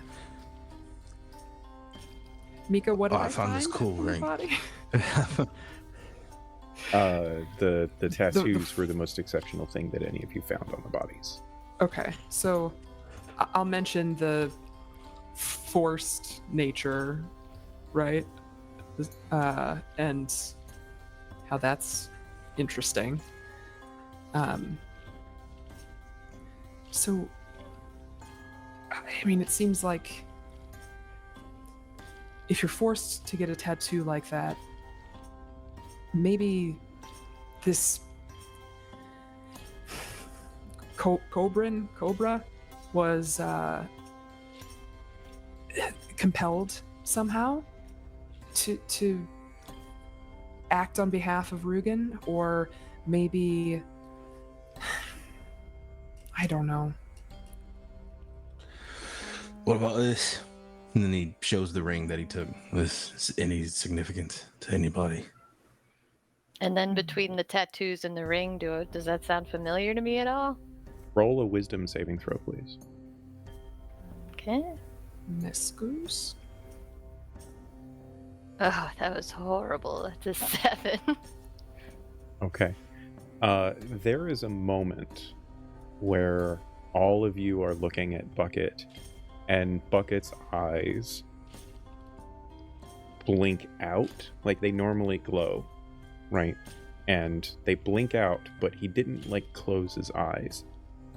They just become vacant, and his power illumination at his core kind of flickers, and there's this strange buzzing sound that comes from him, and his body twitches a few times. And as fast as that happens, before any of you can really react to that, it comes right back to normal. And Bucket didn't perceive that instance. But now, as he is contemplating the tattoos that he saw, the dagger with the coiled snake wrapped around it, this insignia that he sees, and not really certain how he knows this, but he instantly knows that these men were part of an organization known as the Coil.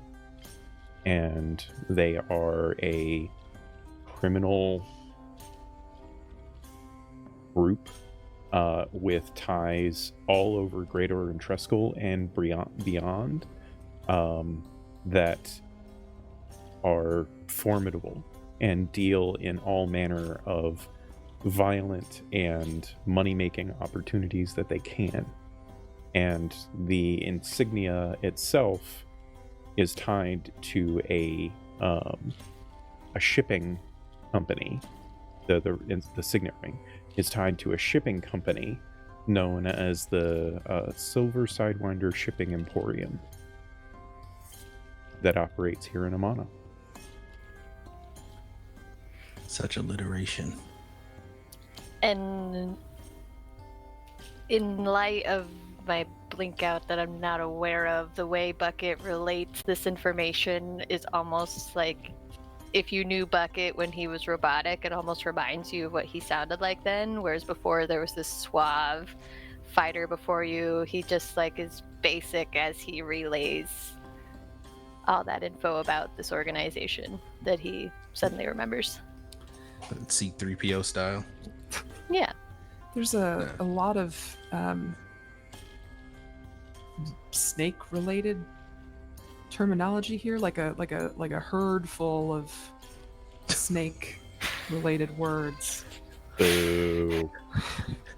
Hey. For context, before this started, we No were context. looking at No context. No context. No context. We were looking look- at, yeah. Look up what a group of snakes may be called and have yourself a fun little time. With your friends. Not sponsored. And that was We're not completely sponsored by unprompted by me, snakes. by the way. That was just Yeah. something that occurred naturally in the conversation that we were having. It's Herd of fine. snakes. Oh. Whew. Anywho. Anyways, With serious the business at the bar right now. we don't react to that like sudden change in Bucket, but we do notice it, right? Yes. Okay. Cool. So they're smugglers then? Essentially? Not to They be do too that too. reductive. Yeah. I would say they are the ugly version of you. Damn right. Not you, sorry, not like you, Sai. It's kind of a compliment in a way. greater It you. feels hurtful. The royal you. No, they're ugly. Me? No. Yes.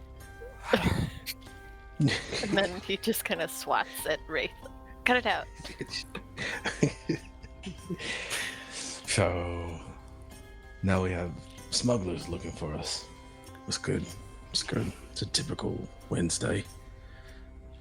Although I suppose it is good, given Bucket's end goal. Kind of have exactly who we want on our tail. But we also don't have time to be diverting from the original mission. No, we don't. So, what are we going to do about that? Bucket, do you remember anything else about Pritch? Pocket. I'm mixing two games together. Sorry. Bucket. Yeah, I guess Pocket. the Pocket I know I don't believe associated with this group, so I don't personally see the connection.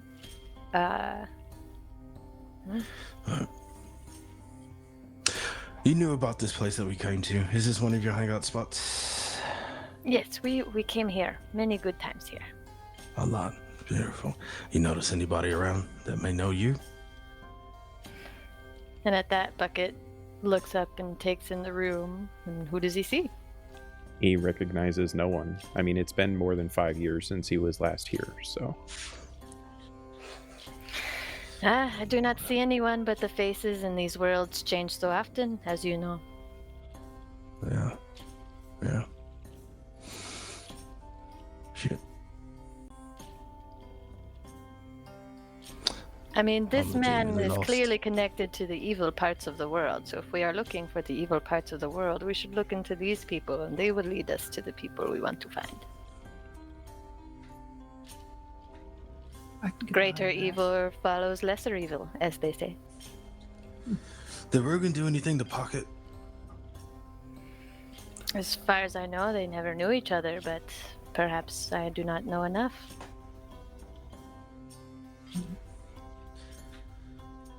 Maybe we should look for him.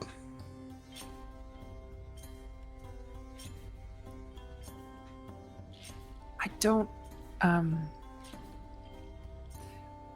Sai will look to Maeve specifically.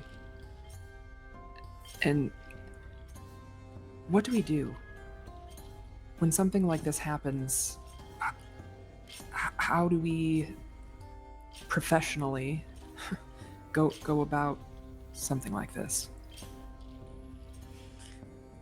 Well, I think we make our report and we chase the few leads that we have. I do have an inkling that things are more connected than they appear. Should we just go to Lady Elraine and see if there's anything we can gain from a check-in? It's a start. That's all we got.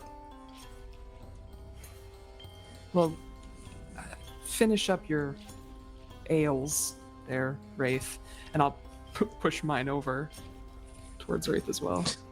Is Sai We old can enough to drink? get moving. Yeah, Is Iota? yeah. They're Have we been running around with a minor this entire time? 14, No. yeah, for sure.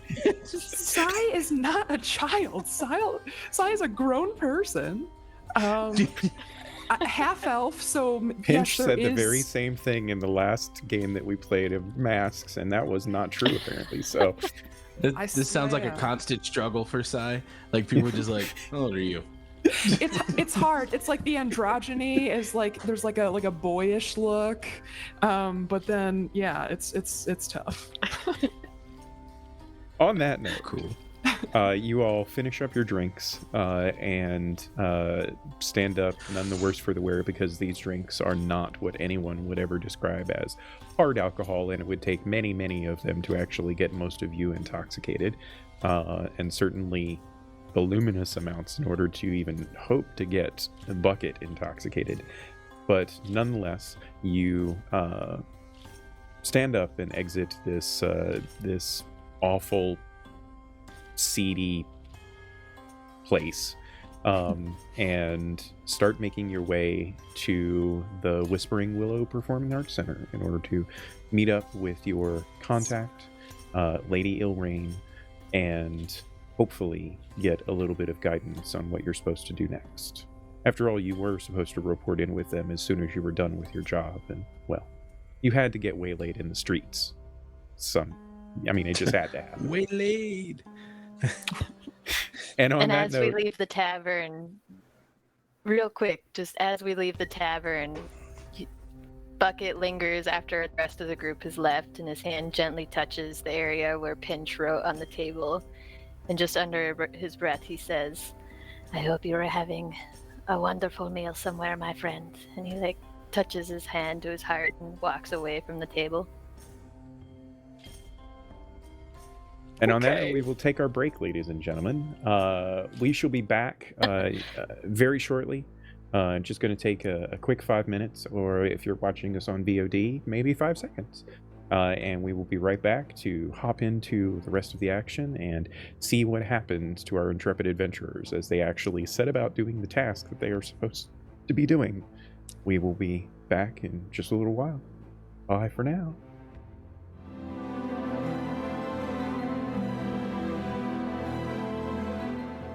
Hey, And welcome back, everyone.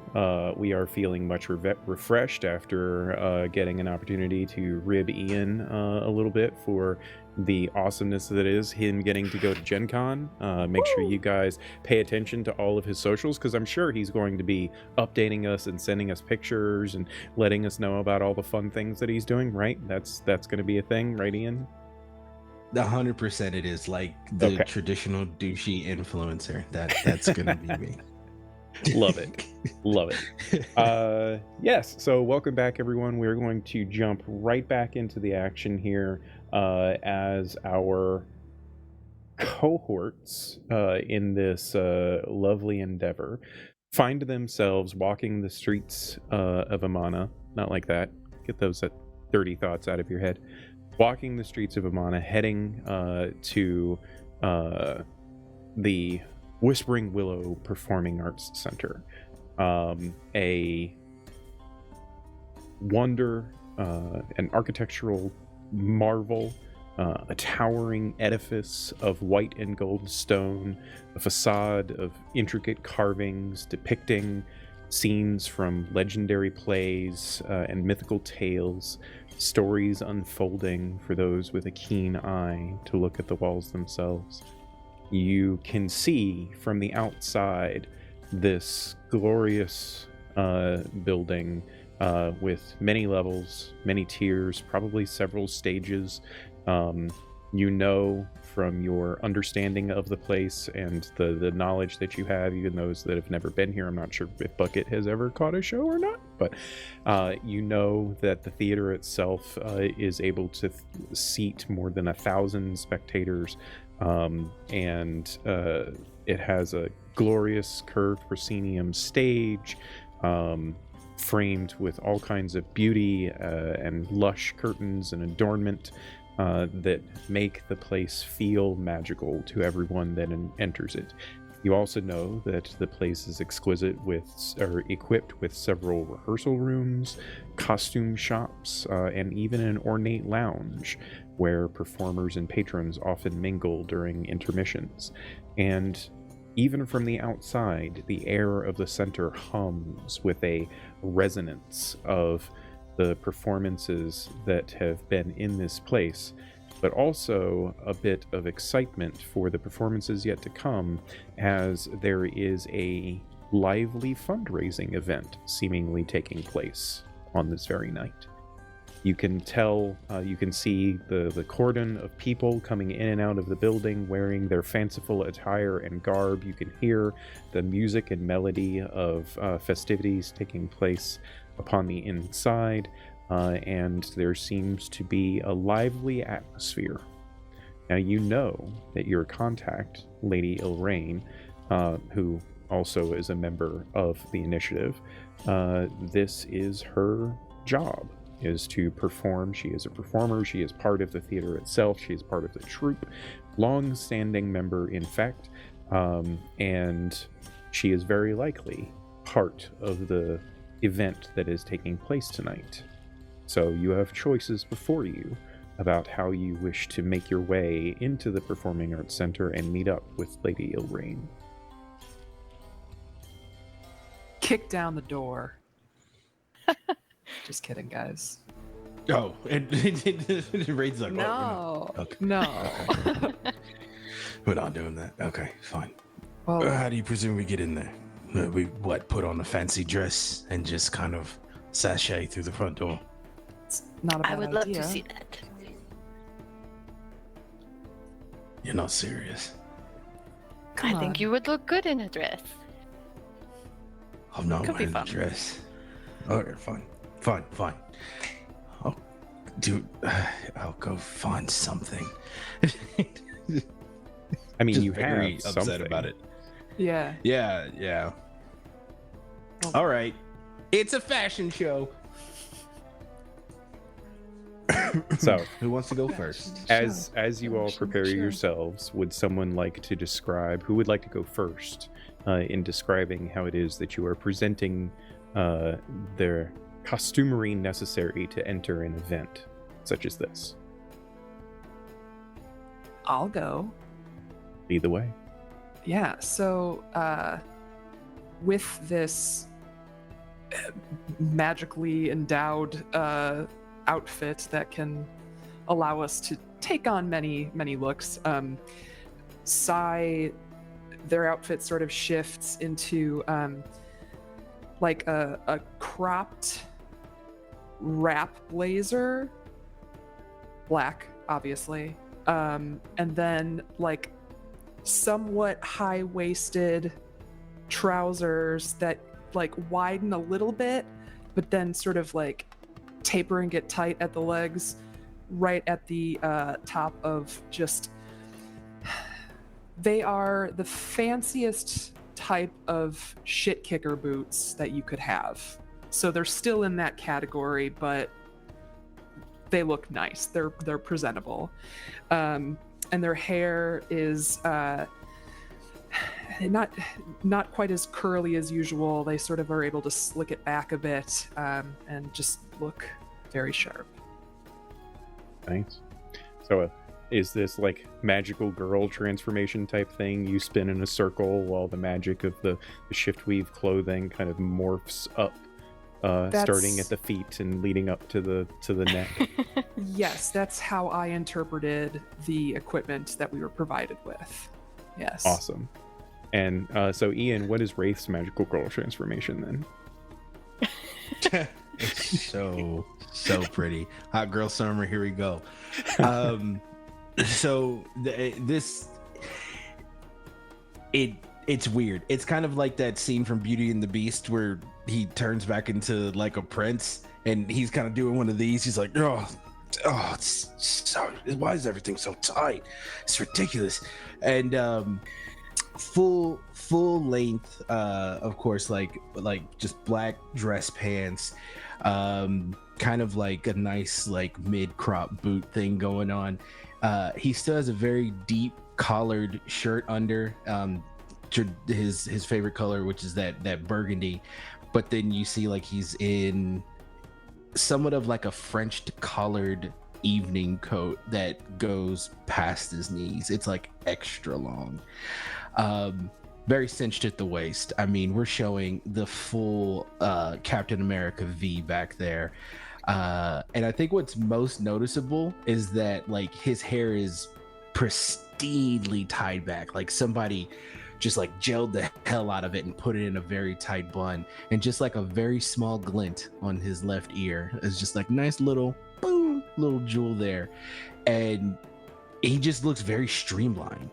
Like it's unsettling to those who know who he is, and it's very unsettling to him.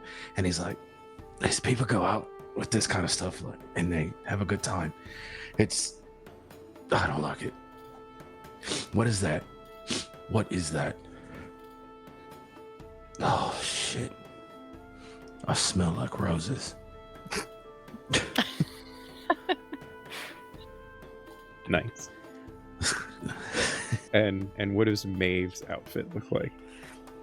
She's got like a fairly simply cut dress on in various shades of like greens and browns, but she does druid craft a bunch of like leaves and flowers that kind of drape themselves over as sort of a bodice for the top of this dress and kind of up into her hair. Nice. And so Bucket technically also has the shift weave magical clothing that was given to him when he left prison by his newfound friends. So maybe he didn't necessarily get to pick what this attire looks like, but I'm curious, Annika, what you envision Bucket looking like in this particular scenario with this magical clothing that is certainly the most opulent thing that has ever touched his body.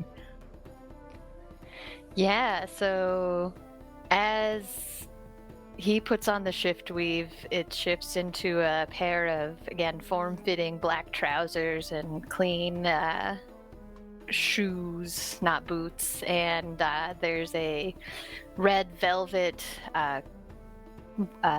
vest covering a very rich white linen shirt, and then a robe covers that is also made of red velvet, but the collar is laced with gold and white patterned cloth, and just this air of richness comes about him as his hair is kind of washed up and made to look tidy because he doesn't have any. Haha. And then from the cloak, a little staff comes out that he can just kind of walk around like one of those Monopoly man sticks that they carry. Cane is the word I'm looking for. A cane with like And a it glass has a- ball on the top of it. Yeah, exactly. Nice. Monopoly man stick.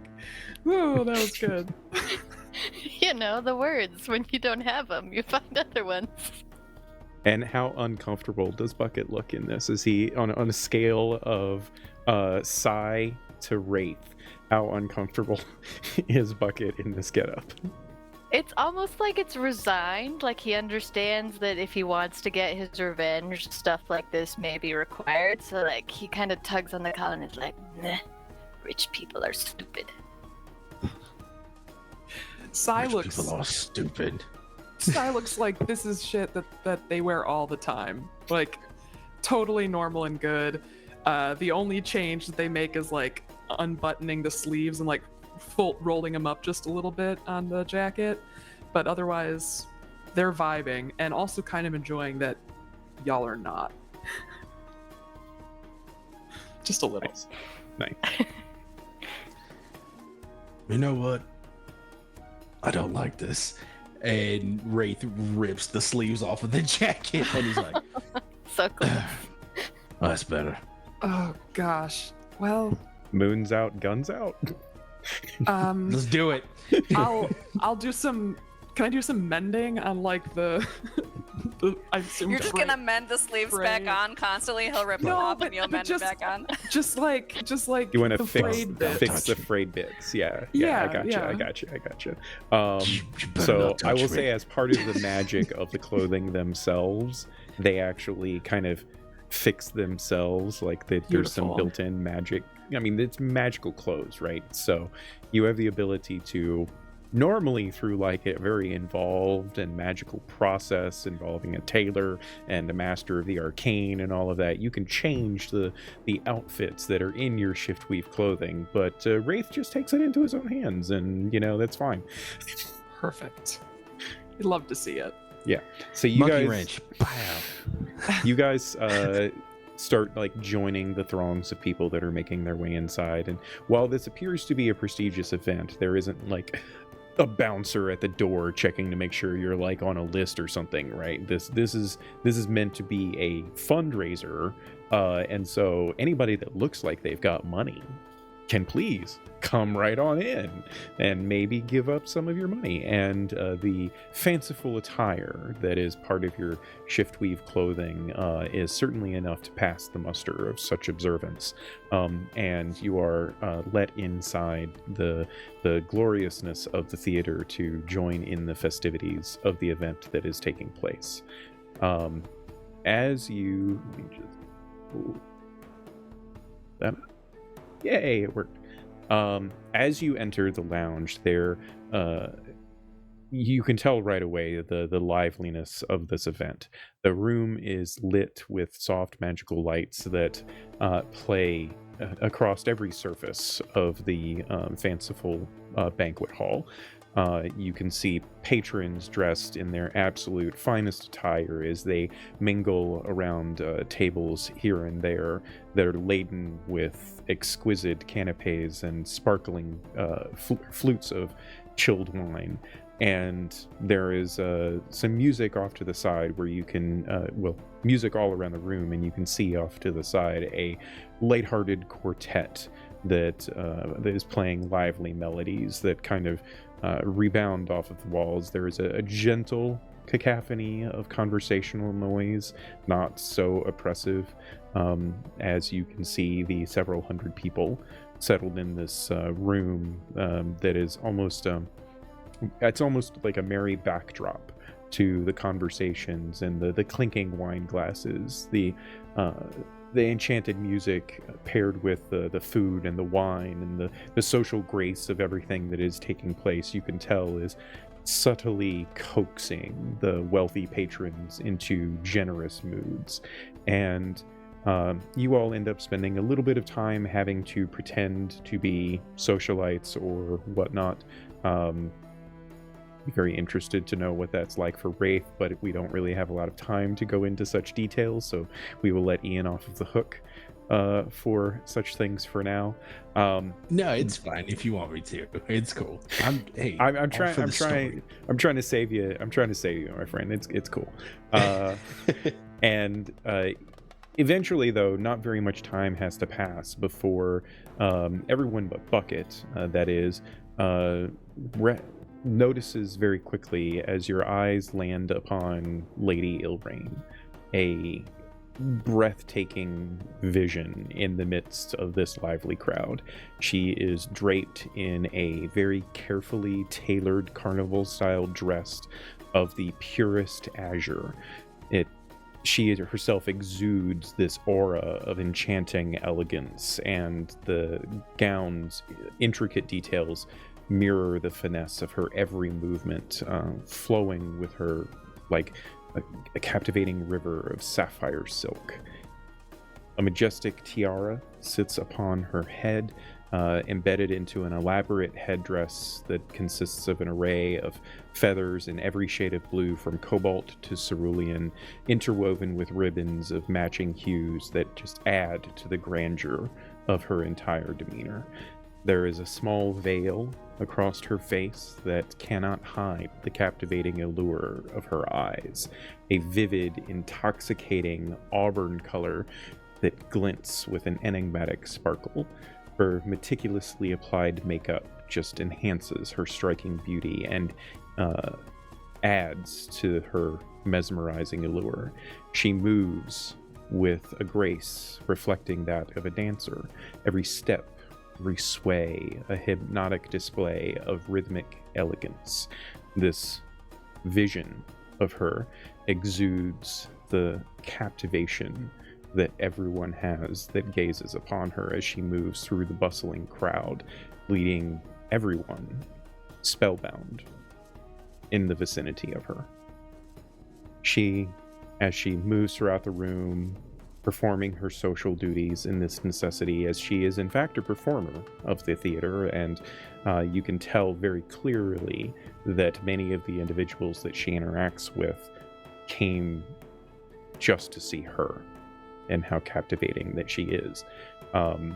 In her wake, you can tell there are individuals leaving behind notes in their conversations of how much money they plan to donate to ensure that her next performance is the most exemplary that it has ever been in history. But at some point, she locks eyes with the four of you. She doesn't seem to recognize Bucket, but she certainly recognizes, even though you have never met, she certainly recognizes Sai, Maeve, and Wraith. And there is a brief flash of movement in her hands that is a subtle indication that those of you that are part of the initiative would recognize as a hand signal to move towards the back of the hall. And you, of course, do so subtly without making any overt movements or anything that would catch anyone's particular attention. And eventually, after several minutes of transitioning from the hall to this back area, you notice a door where she had indicated, and you step through. You find yourselves in a hallway leading to several other doors, and as you start to move down to just check things out a little bit, a few moments later, the door behind you opens and Lady Ilrain comes through as well. And she says, "Oh, wonderful darlings, I'm so glad to have seen you. I was wondering when you might show up. Please follow me."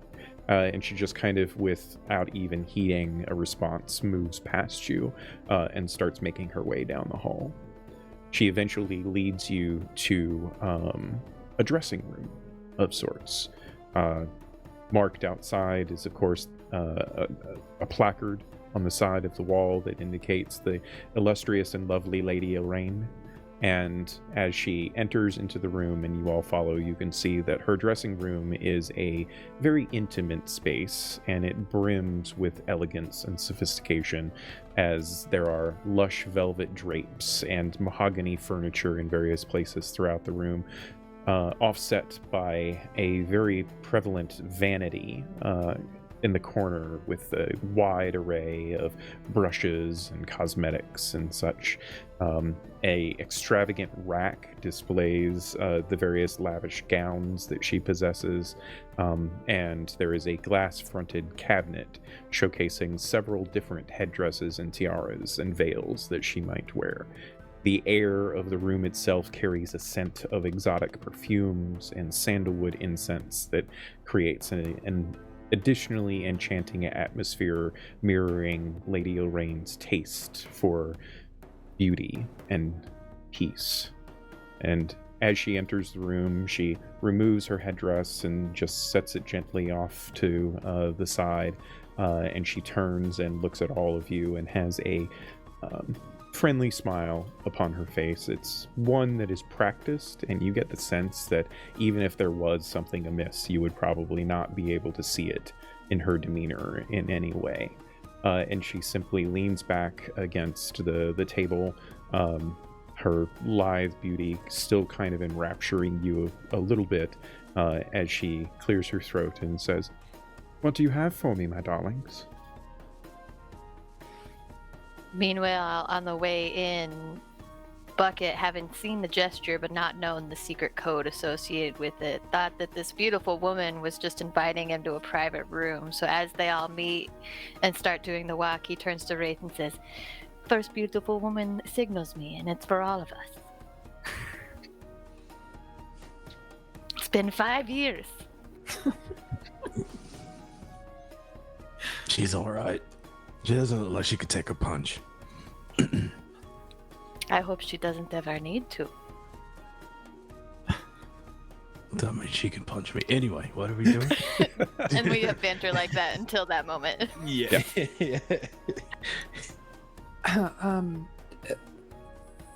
Lady Elrain, it's wonderful to meet you. What do we have for the lady? Hello, Yes, my name indeed. is Bucket. Pleasure to meet you, Bucket. I'm assuming that you are the specialist in this endeavor that these lovely individuals are providing service for. And at that, he goes down on one knee and moves to take her hand and tries to kiss it, and is like, "My lady, I will be your specialist in anything." What are you doing? she just lets Bucket do this, and she brings up her other hand to her face and has just a coy smile, and there's a soft little chuckle that escapes her lips, and she says, "Well, you definitely picked the right one this time, didn't you?" And What is that's going when he on? kisses her hand and then stands up again. Pleasantries aside, we do have business to discuss. I don't have a great deal of time, as well, my normal everyday duties are going to call me back out to the hall here shortly. But I can spare at least a little bit of time. What do you have to report? And she kind of looks at Maeve, kind of getting the sense that Maeve might be the only calm, cool, and collected one in this group. Well, we have retrieved our specialist, as you have just met, and we went to the Cogsworn Collective. We asked about the explosion that had taken place, and took some reports from some of the eyewitnesses. We know that the gnome with the mask has stolen an orrery. And we, yeah, that's a lot of what we know. I'd heard that there was some death associated to this particular crime as well. Did you get the details on that? There were a couple of deaths.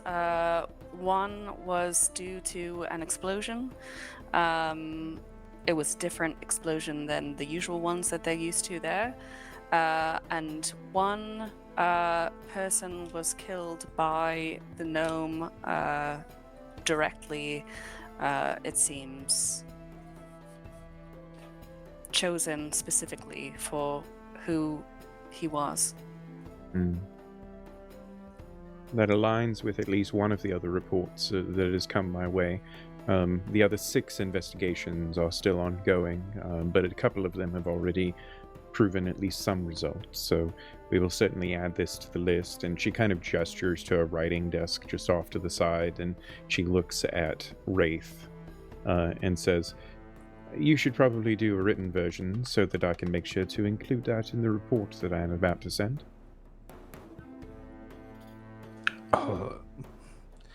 Yep, I'll do that. Dear lady. It just kind of he just writes everything he knows what we've talked about. But for some reason it starts that way. Fair enough. As My fair lady. It has been but a fortnight since we've last seen you. she turns her attention back to Maeve and says, "And I'm assuming that this particular investigation is now at a stalwart point, given what we know of the other things, and there isn't any perceivable path to move forward just yet in finding this gnomish fellow." That's correct. It's very frustrating, you know? Indeed. And you, Mr. Specialist, Mr. Eyes That Glow, what is it that you are bringing to this endeavor that might help us to track down this gnomish individual that you seemingly, according to the reports anyway, have a connection to?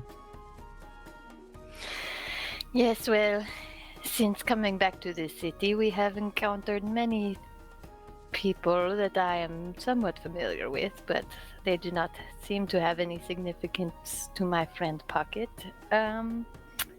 We did encounter an old friend of mine who gave me a hand and mentioned some trouble with another gentleman when it was murdered, was perhaps unliked by Pocket, but not in a way that would cause him to murder someone before putting on the mask, at least. And we also were attacked by a band of fellows who were associating themselves with the man who killed my maker, Count Rugen. Perhaps you know of him? That's a name I've heard a fair amount of. So the dead bodies that were in the streets earlier this evening, that was you? And she kind of looks to all of you. How did you already find out about that? Oh my, it's the talk of the ball. Oh, News is already We How spreading. long does this letter have to be? He winks. Wraith, you know how to do a report. I know that you have done this at least a few times. I guess I could drop the act. It's finished. Here you go. Thank you. You can just set it on the desk there. I will include it in the report that I send back. Ma'am. And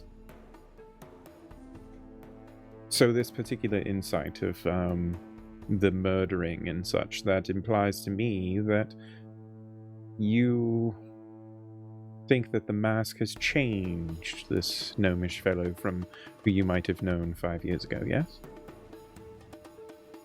I know that what he does now, he does not do as he was. Interesting. Well, based on everything else that's going on at present, it's going to take at least a day, and very likely 2, before we hear back from the operatum and the legatus above on what to do next. So you have a couple of days of downtime. I wouldn't recommend getting into another fight in the streets and murdering anyone, as that might draw more unwanted attention than that you want to avoid, perhaps. But you had mentioned this Rugen fellow had killed your maker, Mr. As she waits for him to give a name. My name or the name of my maker? Okay. Looking at Bucket. Yes, my name is Bucket. Mr. Bucket. If this But you, Rugen... my lady, if you prefer a cleaner name, you may call me Martino Miona. And he winks again. Oh What? my. That is a much more glorious name than Bucket, Martino. It was my first name, and you can have it. Another wink. I will gladly accept it.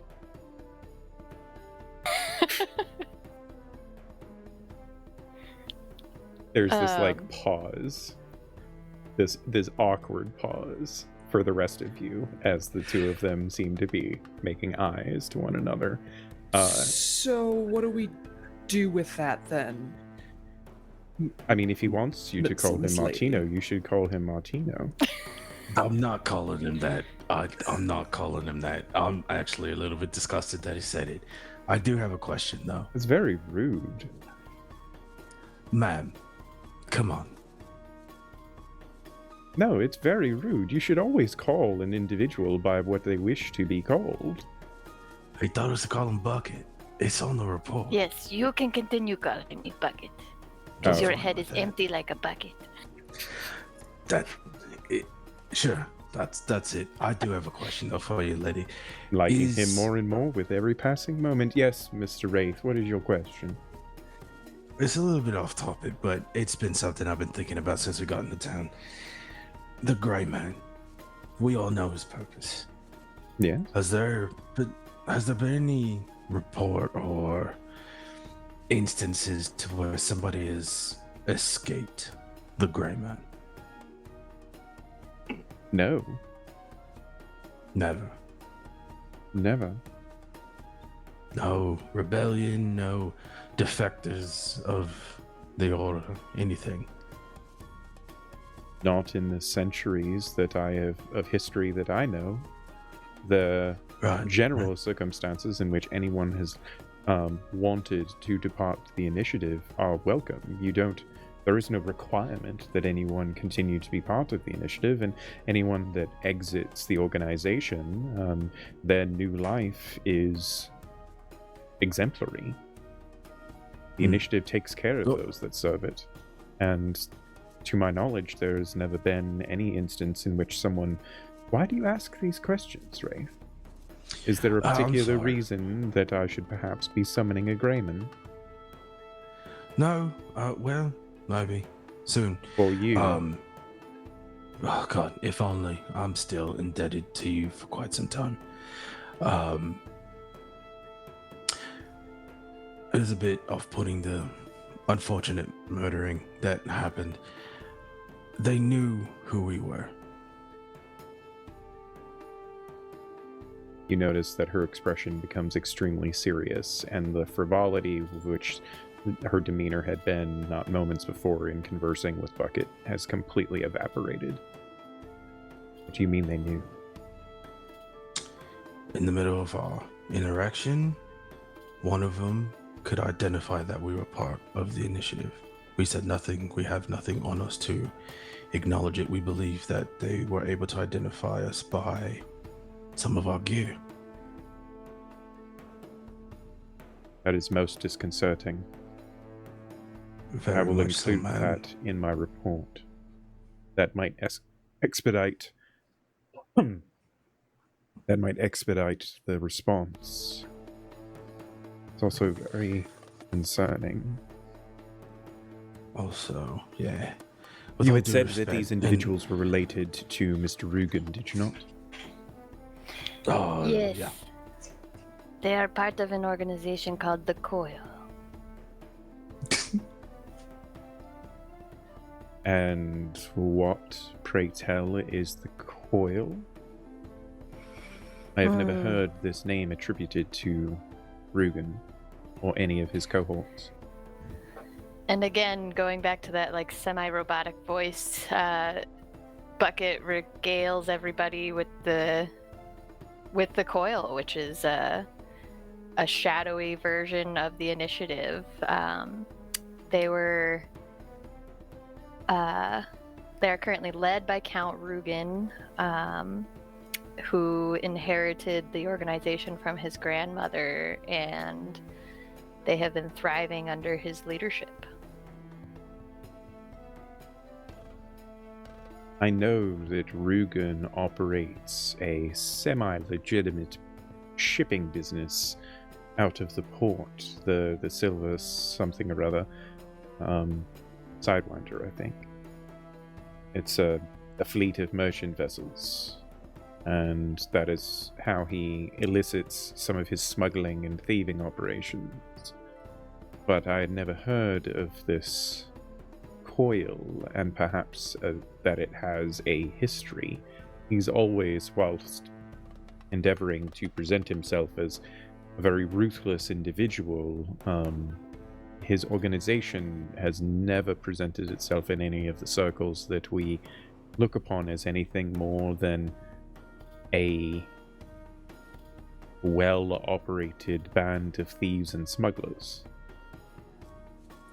Well, the you're individuals indicating that we he's met more. today were well organized indeed.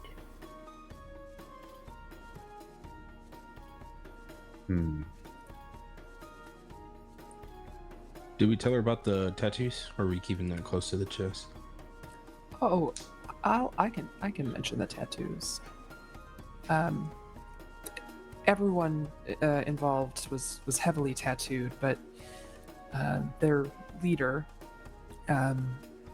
had a particular tattoo that was different than the rest. It looked like it was forcibly given to him. Interesting. All right. Well, I'm going to exercise a little bit of judgment then. I'm going to bring you under my purview for at least the next day and a half until we can get a confirmation about your mission parameters moving forward, since you at least have that long before we're going to get anything significant of a report. I would like for all of you to investigate this Mr. Rugen then. Sure. Yep, that's fine. I know that's what Bucket kind of wants to do anyways. Yeah, with 2 birds, 1 stone.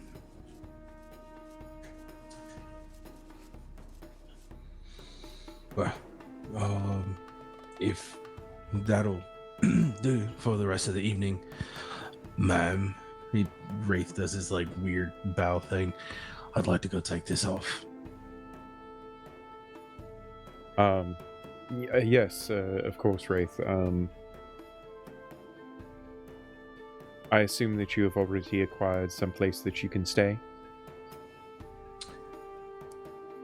Yeah, we'll be fine. Unless you have something better.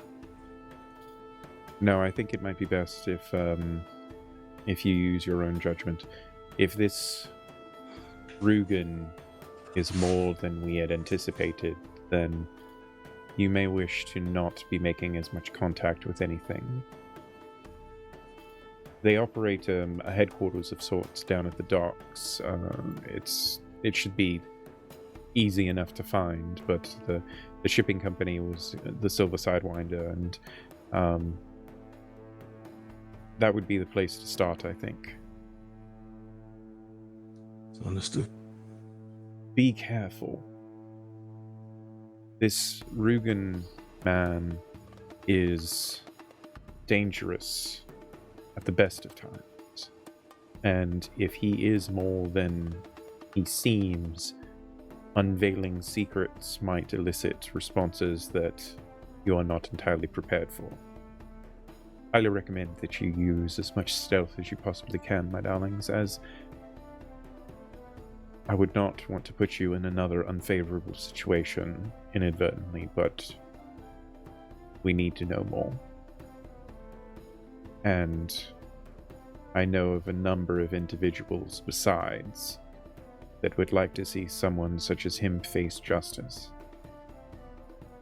He has a number of individuals of great importance to the city in his pocket.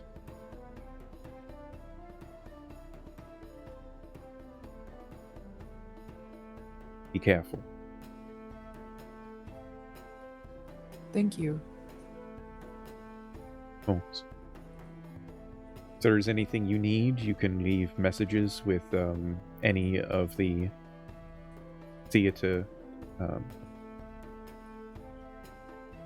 concierges. They can get the message to me. Use our standard codes as you see fit. Magical communication is, of course, acknowledged and accepted as well. I'll know that it is you. And move quickly. You may wish to scout tonight and see what you can find. Okay. We will do our best.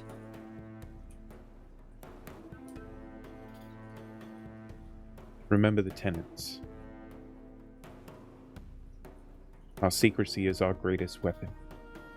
Use it and protect it as best as you can.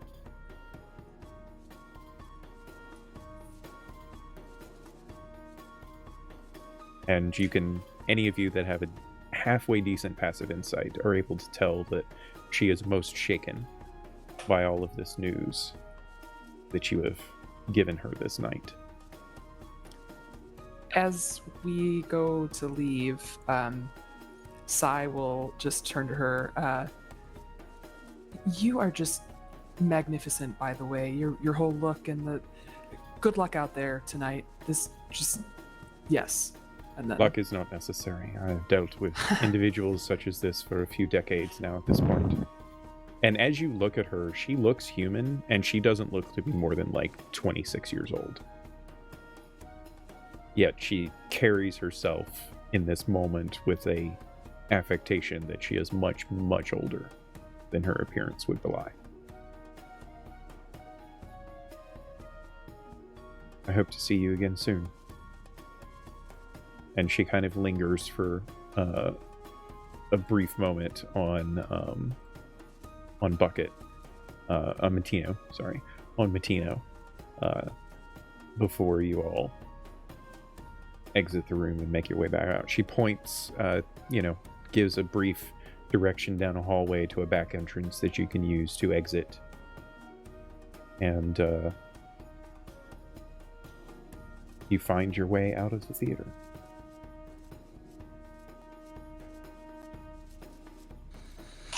All right. Well, if we've had enough of that, I'd like to leave. yeah. Lead the way. Gladly. And yeah, I just leave, grabbing one of the flutes and just going, Ah, shit. Okay. Nice. Yes, certainly. You make your way out of the theater. At this point, it is now well into the cover of night. The darkness, even though it's not full dark because, there's 3 moons and it's still city lights, so there's a lot of shadows to cling to as you make your way once again across the city of Amana. I'm assuming that you are heading to the docks district in search of the Silverside Winder headquarters. Yes. Yeah? Great. As you make your way through the city, there is a different air about the place now. There is a sense of dread almost for each of you as the revelations have come to you regarding the coil, the notion that they know of the initiative, what this means for Bucket, what this means for the whole situation with Pocket, what the connections were to that they might know Bucket but somehow don't because the picture wasn't quite the same, and it's only perhaps their short-sightedness of the individuals not realizing that the picture was not the person that was traveling with you. All of these questions kind of come to the fore of your minds as you make your way through the city with this sense of foreboding about what might come in the next hours. And that's where we're going to call it for tonight, ladies and gentlemen. Come on. Oh, God. Thank you so much, everyone, for joining us this fine evening. I have very much loved to get to continue telling this story with these lovely and amazing people. Annika has messaged me and said that their internet just went out at the worst possible moment. But that's okay. We love her anyway, and hopefully she is able to come back to us soon. We are going to take this opportunity to give a few shout outs, let each of these fine people that is still with us tell all of you about their awesomeness and the things that they are doing these days on the internet. Some of them are extremely busy, and I am so happy that they are taking time out of their schedules to play in this lovely, silly little game with me. We are going to start with the oos of the internet, my boy Ian. Please, sir, tell us what's going on. Make everybody jealous of all the awesomeness that you've got going on. Hey everybody, I'm Ian. You can find me on all socials at your boy Big, which is YABOIBIG, and of course I played Wraith, which I'm having a lot of fun playing. You seem like it. You seem to be really enjoying yourself. Yeah, maybe a little bit too much. I might need to dial it back a bit. But yeah, just if you want to know what I'm doing next, definitely follow me on my Twitter. That's where most of the updates and everything that's coming on. Yeah, and if you're watching this live and you're gonna be at Gen Con, I will also be there with Magi RPG. So hit me up. We'll take a picture. It's gonna be a lot of fun. Nice. Lovely, sir. Safe trip. All of that. Enjoy yourself. Remember, lots of vitamin C. Try not to get con crud. It's a thing. Deb, please tell everyone about the things that you are doing these days and where they can find you in all of the glorious spaces that is this internet. Great, I'm Deb. I am playing Maeve, the plant witch, druid. She's also a lot of fun. I'm really enjoying this arc. I think it's great. I'm on Instagram at dsweats, and I'm here on Wednesdays. And I think starting next week, I'll be in the next arc of Lanat Eterna over on that Twitch channel. So that's going to be real exciting. Much different vibes from this game, but also is going to be super great. I'm very excited for the character that I built for that as well. Yeah, I think I'm actually going to end up playing in that too. So excellent. Yeah. We'll see. Yeah, I don't know. I don't know yet. We unfortunately, somebody who shall not be named double booked himself and can't participate in that game anymore. And I might have to step in and fill the massively large shoes of that individual again. Not going to call anyone out or say who that is at all. Beth, Please stop. Please. Beth, wow, you're going to be in that game too, right? I am, but I understand not spreading yourself too thin. Yeah. Because I'm doing it. It's fine, guys. I am Beth. You can find me all over the internet at Beth Masco. I have had a lot of fun so far playing Sai. This Twilight Cleric build is super fun. I just love all the, fun little things that they get to do. So excited to see where this goes. Things seem to be escalating. So... Woo. And quickly. And so quickly. Yeah, and I have a few things coming up. So tomorrow is the premiere of the next Lord of the Rings arc, hosted by the Bleak Season over at Guild Superior. I'll be playing a Hobbit, which I am super stoked for. This is a dream come true, frankly. And then Lanat Eterna is coming the following week, and that's going to be something else. I too created a character that I am really looking forward to playing, so it should be good. I will be very interested to see how you guys interact with Adrian's character as well, because oh my god, I don't think he's quite prepared for this being a grimdark setting. He'll get there though. If anyone can do things on the fly, we might have to break his little character's heart. Oh no. We'll I can see. do that. It's fine. I'm We'll ready. Oh, I'm missing out. Oh my god. Yeah. No, it's a lot. Anyway, thank you so much, Beth. Shout out to Annika, by the way. Her router apparently has taken a dive. You can find her in various places on the internets at Anine A Wanders. What? Oh wait, is she coming back? What? I think her computer reconnected without her. Hey! She's sort of back just in time. We can't hear you though. Oh no. You're Wait. muted. Okay, just in there we time to go. say goodbye. Just in time to say goodbye. Oh yeah. Oh wow. Your internet connection I is should atrocious mute. right now. I was watching us on my phone. Oh. Welcome back. Just Oh, in yeah. time for your shout outs. Yeah, what do you got going on? Yeah, so I'm not in the upcoming Lord of the Rings, but I'm in an upcoming Lord of the Rings we can look forward to in September. And then I might be cooking up some things in the GM world for the future, so we'll get excited about some perhaps Ghibli-inspired campaigns. And I'll just Well- leave it at that. Or at least one shots for now. Yeah, for now. Yeah, we got to start somewhere. Thank you so much. Welcome back. Glad you were able to make it back for the outro, because I was certainly not going to be able to tell everyone those things. I, of course, have been Miko, otherwise known as the okayest GM. You can find me on all of the socials at the_okayest_GM, or sometimes without the underscores, depending upon which ones actually use not. Just, use the links in the chat.